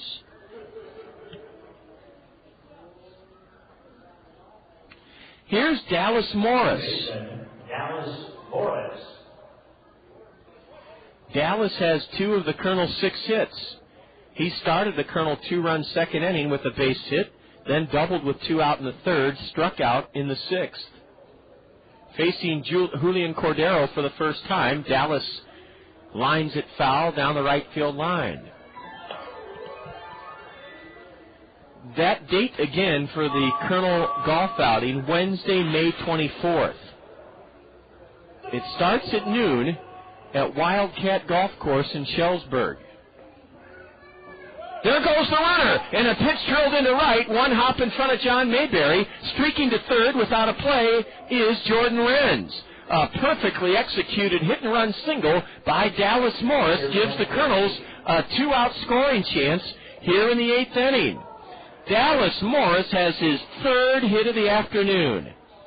As he lined his single in front of John Mayberry, Jordan Renz was running on the play, and Jordan made it to third without a play. First and third, 2 away, as the Kernels try to score for the first time since the 2nd inning. Flint Whipke has lined to left, struck out, and bounced out to second. Julian Cordero is working from, there goes the runner from first, a pitch high, throw to third, Renz out. Well, brother, you can't let that happen. You can't get picked off third. But Jordan did, and that ends the Kernel threat. Ooh, that's just not good base running. To have Dallas Morris run and then to have the catcher throw to third and get Jordan Renz, that caught stealing went 2-5, and that's not the kind of baseball you play if you want to win ball games. You just can't get picked. If the guy gets thrown out at second, then you live with that. But if you're the runner at third, whether you're Jordan Renz or any runner, you just can't get picked off when the catcher fakes a throw to second and then drills it to third. You can't get picked off. In the 8th inning, no runs for the Kernels, 1 hit, a walk. There were no LumberKing errors. The Kernels leave 1 man on. Well, Clinton has the momentum as they come to bat in the bottom half of the 8th inning. After 7 1/2, Kernels 2, LumberKings 1. This is Kernel Baseball on the Kernel Radio Network. Step up to the plate this summer and nominate your favorite Cedar Rapids Kernel for the Rockwell Collins Fans Choice Award. Every time you catch a Kernels game, fill out a Fans Choice ballot to recognize the efforts of your favorite ball player. Then drop the ballot in the designated box at the souvenir stand. During the season's final homestand, Rockwell Collins will present the Fans Choice Trophy to the player with the most votes and make a donation to that player's favorite charity. Rockwell Collins and the Cedar Rapids Kernels, teammates working for a better community. Service second to none, South Slope Cooperative. We're here for your communication needs. Internet service, telephone, and TV. As a cooperative telephone company, our members are owners who make a good team. Service second to none, South Slope Cooperative Communications. You've worked hard, and you're finally your own boss. As a business owner, you may not want to hear the word liability, but it comes with the territory. Smart business owners protect their investments with a business owner's policy from Neighbor Insurance Services, your professional peak and insurance agency in Hiawatha. Neighbor Insurance Services can show you how to secure the right amount of protection for your business at affordable rates. Your business is important. See Neighbor Insurance Services in Hiawatha for business owners insurance. The LumberKings carry momentum into the bottom of the 8th inning after the Kernels had runners at first and third, 2 out after a beautifully executed hit-and-run single. Dallas Morris took off for second. The catcher, Billy Killian, faked a throw there and then whipped a throw to third and got the Kernel runner at third for the last out of the inning. First pitch swinging, Matt Smith has popped one foul towards the LumberKing third base dugout, and it's caught by Travis Schlichting. One pitch, 1 out from Tim DeJurgis as he gets Matt Smith, who tripled and scored the only run of the afternoon for the LumberKings. His last time up, Smith has fouled the third, 1 out. A call to the Kernel bullpen, sponsored as always by U.S. Cellular. Get your wireless relief with Call Me Minutes only from U.S. Cellular. Here's a bunt in the air, and Flint Whipke stands behind the dirt batting circle and catches it. Jose Vallejo has been retired on a bunt almost directly behind home plate. Tim DeJurgis has made 2 pitches and retired the first 2 LumberKings here in the 8th inning. 2 pitches and 2 out. Let's see how many pitches K.C. Heron takes from right-hander Tim DeJurgis. DeJurgis is 0-1 this year with a 2.49 ERA. Tim is working for the 11th time, and he delivers just low, ball 1, to K.C. Heron, a left-handed batter.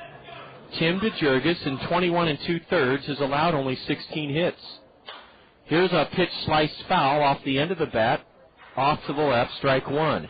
Tim, in 21 2/3, has surrendered just 16 hits, struck out 22 in 21 2/3, walked 8. The league hitting .203 against right-hander Tim DeJurgis, who has come on in relief of starter Nick Adenhart here in the bottom of the 8th inning. 2-1 Kernels. A split-fingered pitch downstairs, ball 2 to K.C. Heron. DeJurgis last pitched Thursday in the series finale in Dayton, a Kernel 6-4 win. Tim rocks and brings it. Over but low, apparently, ball 3. Tim DeJurgis pitched 2 innings Thursday night in Dayton, surrendered 4 runs on 3 hits. He issues a dreaded 2-out walk to K.C. Heron. Ooh, those 2-out walks. That's the first walk surrendered by Kernel pitching today. K.C. Heron walks with 2 out. He's the tying run at first. Heron has no steals. He's been caught 3 times. Tim DeJurgis on Thursday night pitched 2 innings in Dayton, surrendered 4 runs on 3 hits, struck out none, walked 2. Now he has to face John Mayberry, who had 2 hits and reached on an error against the departed Kernel starter, Nick Adenhart. There's a split-finger delivery in the dirt, ball 1 to John Mayberry. Ryan Aldridge is warming up in the Kernel bullpen. 2-1 Kernels, bottom of the 8th inning. Look out for the Clinton LumberKings, folks. They are not a last-place team. At least not at this point in the season. There's a fastball low and outside, ball 2. Tim DeJurgis has fallen behind John Mayberry, 2-0. Look out here, brother. Mayberry, a .225 hitter with 5 homers, 12 RBIs. A curve, and he fouls it straight back, strike 1. John's father is watching from the third row of the box seats to the home plate side of the LumberKing third base dugout. And he's bundled up in a heavy sweater and a hooded sweatshirt, wearing his Kansas City Royal cap. Casey Heron draws a throw, and he's back safely. Hits even at 7 each, 7 apiece, and 2-1 Kernels here in the bottom of the 8th inning. Tim DeJurgis comes set, the 2-1. Low, ball 3. Well, 3-1 to John Mayberry with Freddie Thon on deck. The momentum shifted in this game when the Kernels had runners at first and third and 2 out in the top of this 8th inning, but had a runner picked off third. There's ball 4. Doggone it, ball 4. 2 2-out walks, and now the left-handed batter, Freddie Thon, has a chance to tie it or put Clinton ahead.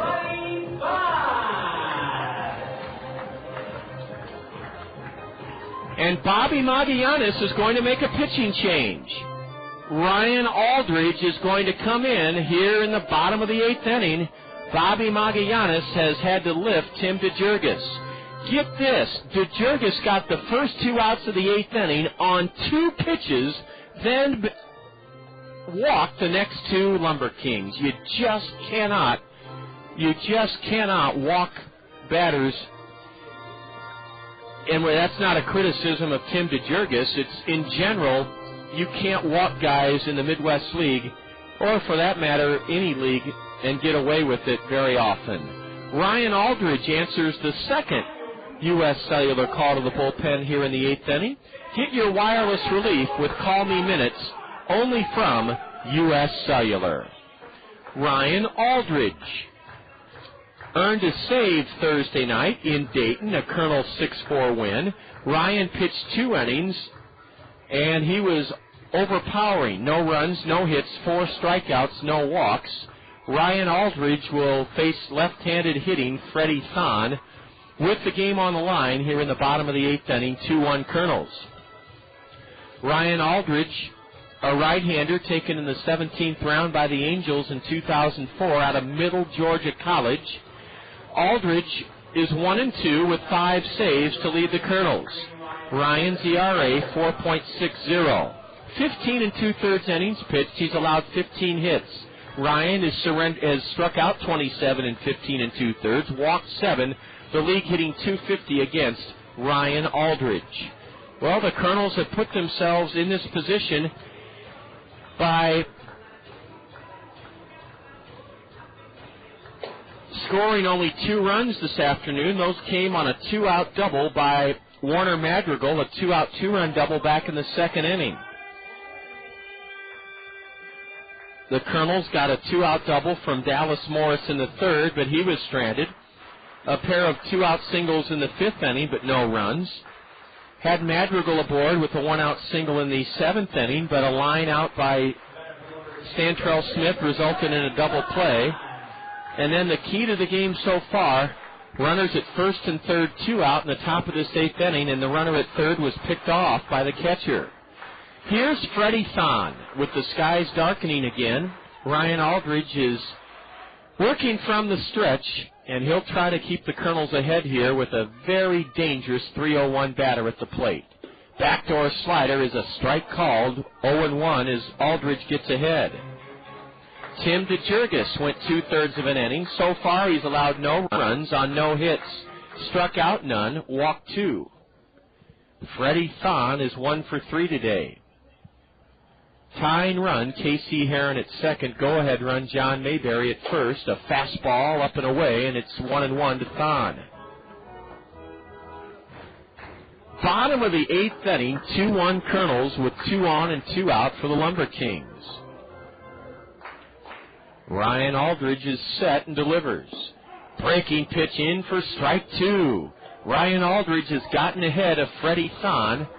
1 ball, 2 strikes here in the bottom of the 8th inning. Heron at second for Clinton. John Mayberry at first. The 1-2.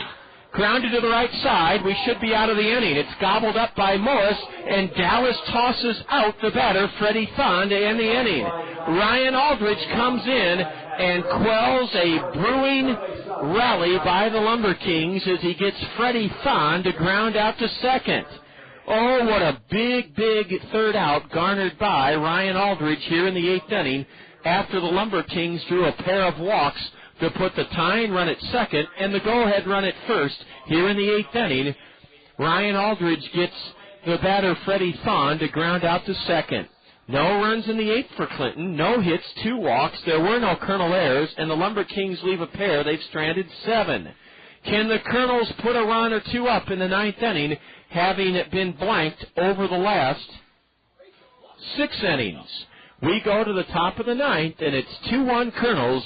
This is Kernel Baseball on the Kernel Radio Network.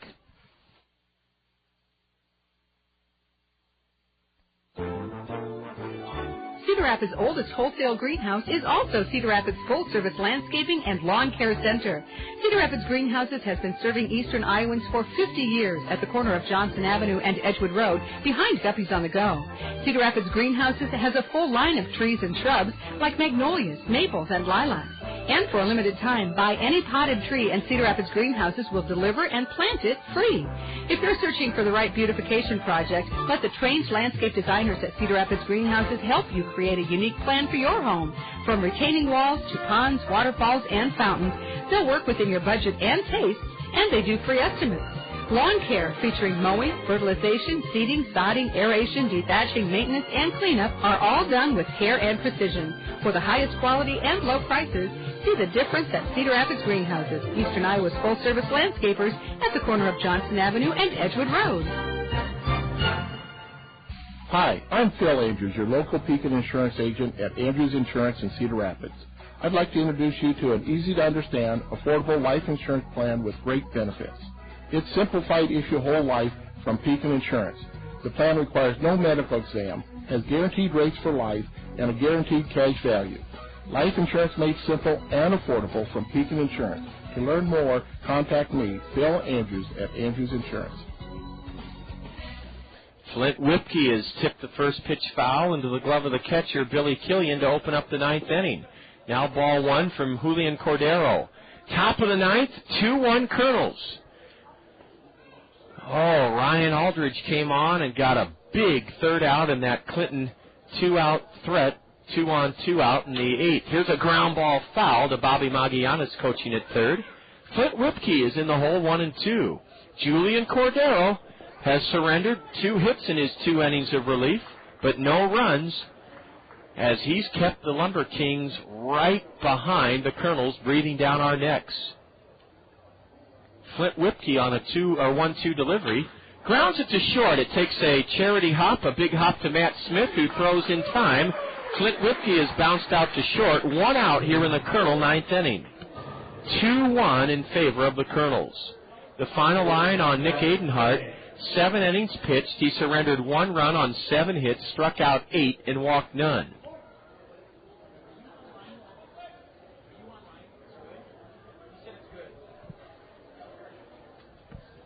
Here's Travis Schlichting. Lifting one into center. Back at the warning track, Truan Mel on the edge of the track, 380 feet away, gloves it. Travis Schlichting gives it a ride, but flies out to the deepest part of the park. 2 away quickly here in the Kernel 9th inning.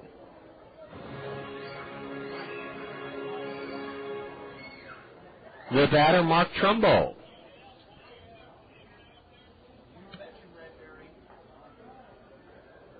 Let's see if Mark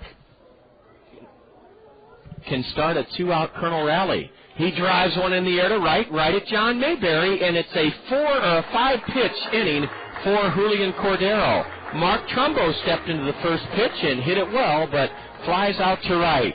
That inning took less than 1 minute. The Kernels, that half inning took less than a minute.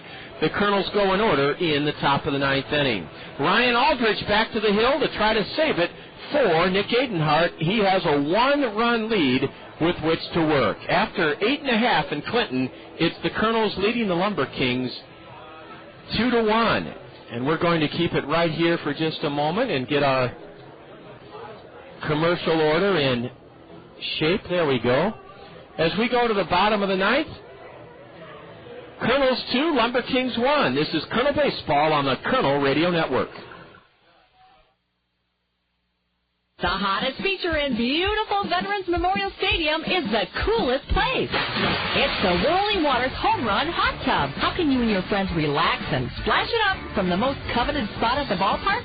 Simply register at Center Point in Westdale Mall and listen. If you're selected as the winner, you'll enjoy the ultimate entertainment experience. AquaJet Stream Comfort atop the left field wall in the Whirling Waters Home Run Hot Tub. Brought to you by Westdale Mall and by Whirling Waters. Your chance to splash it up.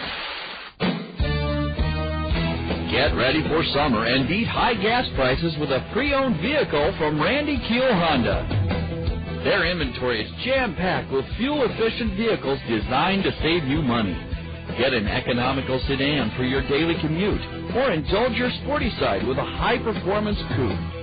Randy Keel Honda carries a large selection of Honda certified pre-owned vehicles, backed by a 12-month, 12,000-mile comprehensive warranty and 7-year, 100,000-mile powertrain warranty.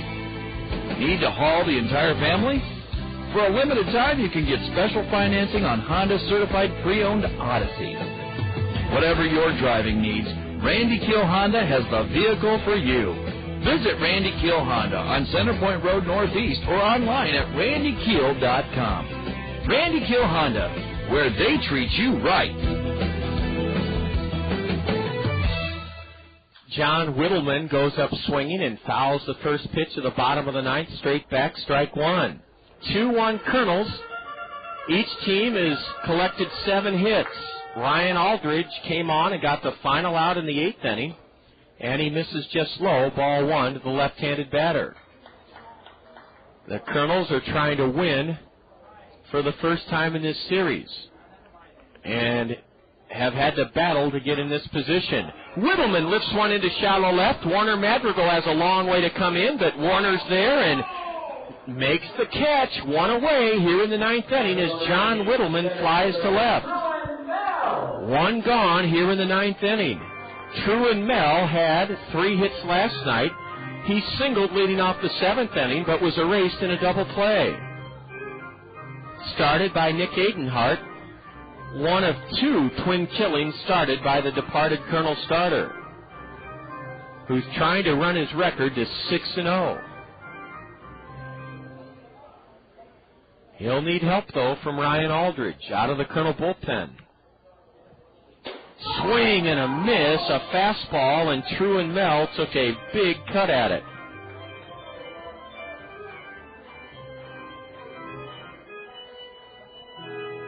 Mel hitting .247, 2 home runs, 8 RBIs. There's a slider at the knees, and Ryan Aldridge has gotten ahead.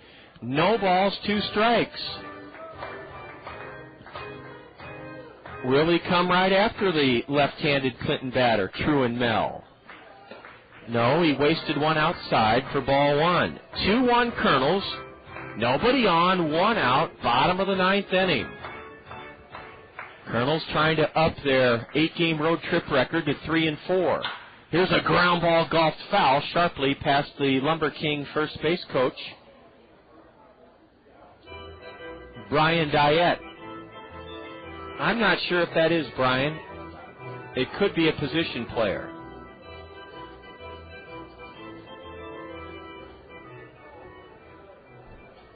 Ryan Aldridge has his sign from Flint Whipkey. And a swing and a miss on a sinker. Truman Mel fans, 2 gone here in the 9th inning. 2 away for Joe Kemp. Ryan Aldridge has retired 3 straight LumberKings out of the Colonel bullpen. Ryan is trying to save it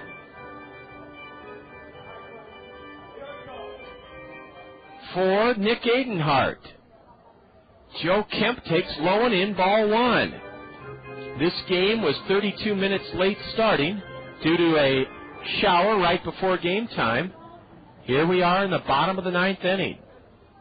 A high pop foul evens the count, 1-1 to the left-handed batter, Joe Kemp. A Colonel victory here this afternoon would give the Colonels a chance to gain a split in the series with Kelly Shear, the lefty, on the hill tomorrow night. Swing and a miss, strike two, as Ryan Aldridge blew that fastball by the batter.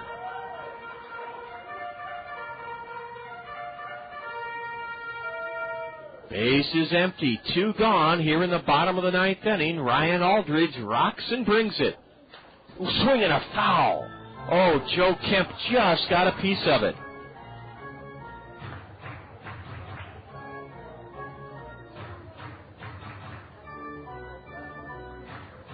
Clinton has won the first 2 in this series.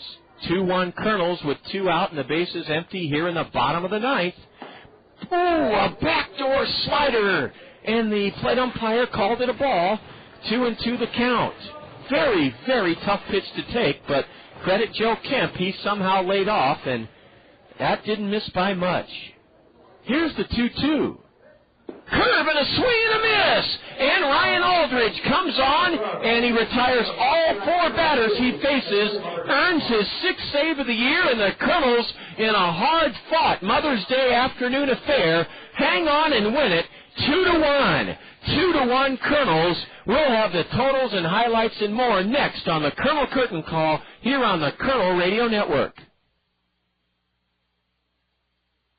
Next up, a musical taste of Dr. Pepper. It's a new spin on an old vibe from me to you. A tasty sip of Dr. Pepper for your ears, and it starts like this. I'm a pepper, he's a pepper, she's a pepper, we're a pepper, wouldn't you like to be a pepper? Now that's cool, but pepper, it's a little better.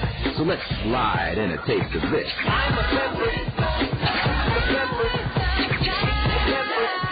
Right on. But there's still more to it.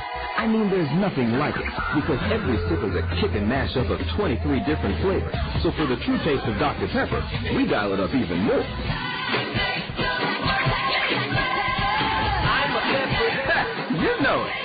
With 23 flavors mixed into one bold taste, every sip is a cool mix of music to your mouth. Woo! Dr. Pepper, there's more to it.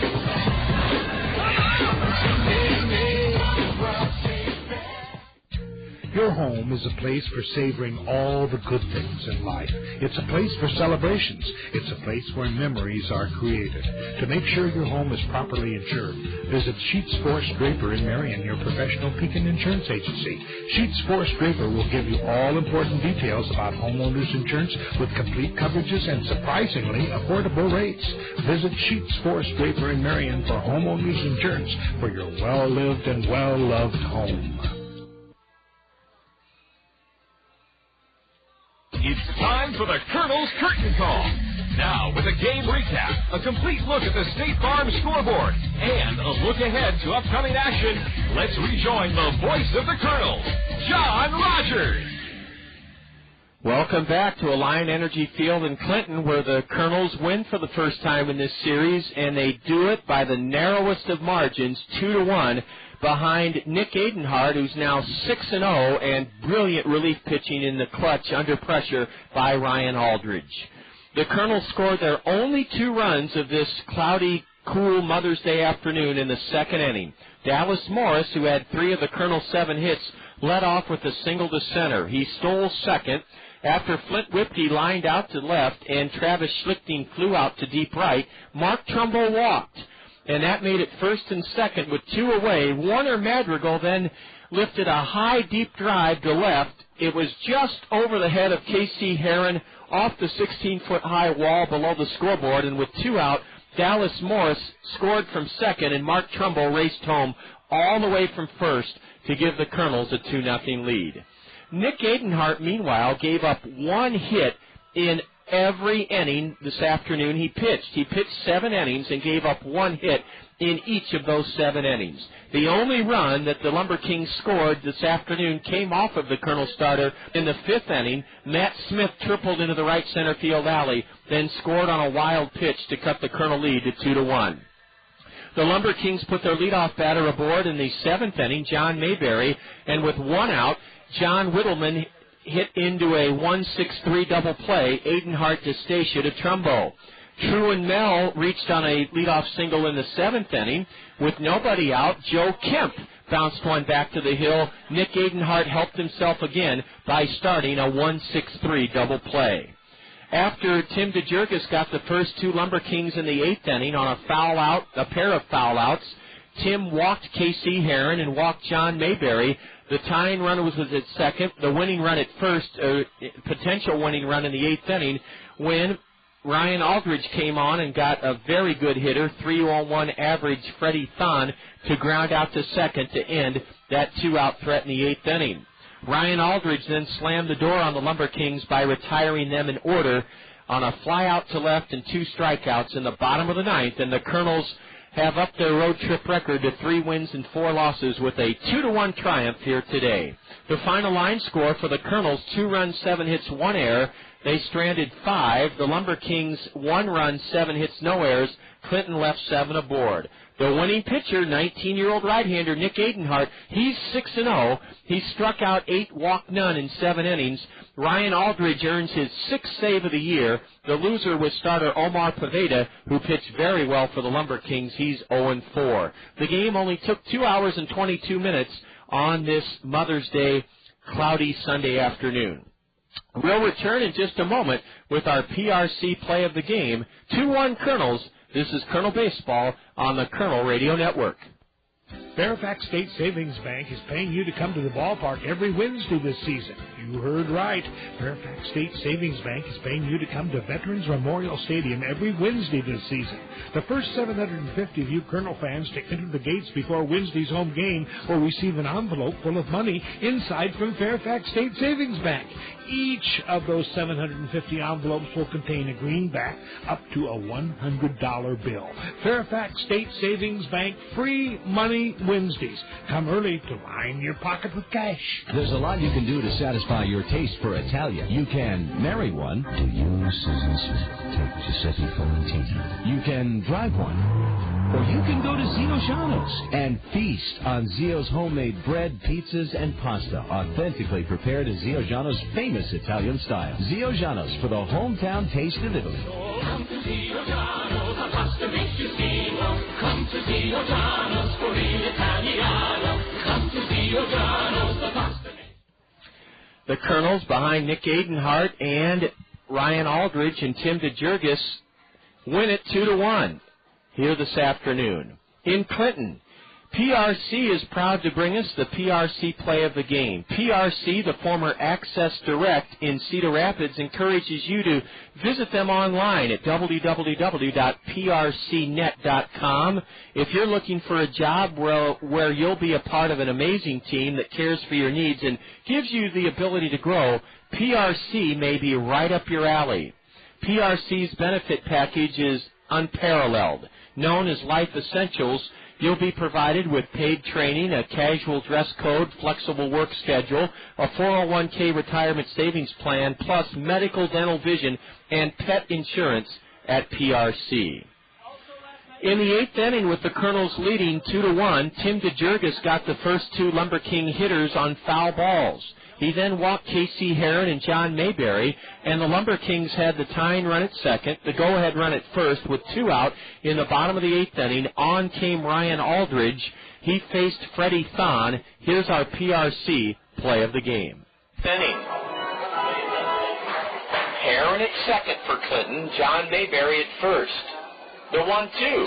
Grounded to the right side. We should be out of the inning. It's gobbled up by Morris, and Dallas tosses out the batter, Freddie Thon, to end the inning. Ryan Aldridge comes in and quells a brewing rally by the LumberKings as he gets Freddie Thon to ground out to second. Oh, what a big third out garnered by Ryan Aldridge here in the 8th inning after the LumberKings drew a pair of walks to put the tying run at second and the go-ahead run at first here in the 8th inning. Ryan Aldridge gets the batter Freddie Thon to ground out to second. And that's why we chose Ryan Aldridge's clutch retirement of Freddie Thon with 2 out and 2 on in the 8th inning as our PRC play of the game. It's just past 5 o'clock on Mother's Day afternoon, and you're enjoying the Colonel Curtin Call from Alliant Energy Field in Clinton, where the Colonel shaded Clinton this afternoon 2-1. When we return, we'll have a complete look at the State Farm Major League scoreboard here on the Colonel Radio Network. The hottest feature in beautiful Veterans Memorial Stadium is the coolest place. It's the Whirling Waters Home Run Hot Tub. How can you and your friends relax and splash it up from the most coveted spot at the ballpark? Simply register at Center Point in Westdale Mall and listen. If you're selected as the winner, you'll enjoy the ultimate entertainment experience. AquaJet Stream Comfort atop the left field wall in the Whirling Waters Home Run Hot Tub. Brought to you by Westdale Mall and by Whirling Waters. Your chance to splash it up. Back in Clinton for the Colonel Curtin Call, thanks to State Farm Insurance agents Gary Schubat, Brad Dunn, Dale Thompson, and Al Shetler. We have a lot of finals for you. The Colonels won it here today, 2-1. In the American League, Oakland stomped the Yankees 6-1 in the Bronx. At Tropicana Field in St. Petersburg, it was the Blue Jays 8 and Tampa Bay 3. Detroit shaded the Tribe 3-2 today at Jacobs Field. The Rangers and Red Sox for the second straight day were postponed due to rain at Fenway Park. A final from Baltimore, a wild one. The Orioles rallied and they edged the Royals today 8-7. And in the seventh inning at Angel Stadium in Anaheim, the Mariners own a 7-4 lead over our parent club, the Los Angeles Angels of Anaheim. Tonight, a game you'll hear right here in the zone, the White Sox and Twins, ESPN Radio Sunday Night Baseball. The White Sox take on the Twins at the Metrodome. Let's go now to the National League. In 12 innings, Philadelphia won in Cincinnati 2-1 over the Reds. Washington clobbered the Braves 8-1 this afternoon at Turner Field. Florida the Marlins harpooned the Pirates 8-2 at PNC Park. At Denver's Coors Field, the Rockies were blanked by Houston 3-0 Astros. The Cubs have dropped 13 of 14, and they were hammered at Wrigley Field today by the Padres 9-0. A final from Miller Park. The Brewers edged the Mets 6-5. At Busch Stadium, the Diamondbacks rallied and they beat the Cardinals 7-6. And they're in the sixth inning at Chavez Ravine, and the Dodgers hold a 2-1 lead over the Giants. With our computer down, we thank Brad Seward, our longtime friend, the public address announcer here in Clinton, for giving us all of those scores on the State Farm Major League scoreboard. We have an addendum this afternoon. Teams of interest to the Colonels, the Peoria Chiefs have won. They beat South Bend 5-1. Another game of interest to us. Kane County behind a Jared Lansford no-hitter in 7 innings, a 7-inning no-hitter. They blanked Beloit 4-0 in the first game of a twin bill. And those are Johnny Cueto, who the Colonels faced earlier on this road trip. Johnny Cueto pitched a no-hitter for Dayton last night up in Appleton. So thank you so much to Brad Seward for giving us those scores on the State Farm Major League scoreboard, brought to you by State Farm Insurance agents Gary Schubat, Dale Thompson, Al Shetler, and Brad Dunn. Nick Adenhart posts his 6th win of the season. The 19-year-old pitched 7 innings, allowed 7 hits, struck out 8, walked none. Ryan Aldridge earned his 6th save of the season, and the Colonels hung on and beat Clinton here this afternoon 2-1. Kelly Shear, Colonel Southpaw, will be on the Hill tomorrow evening. We'll have the road trip and series finale for you on KMRY 1450 at 5:40 with the South Slope Communications Triple Play Show, 5:40 tomorrow evening. Happy Mother's Day to all. From Clinton, the Colonels earn a hard-fought 2-1 victory here this afternoon. This has been Colonel Baseball on the Colonel Radio Network.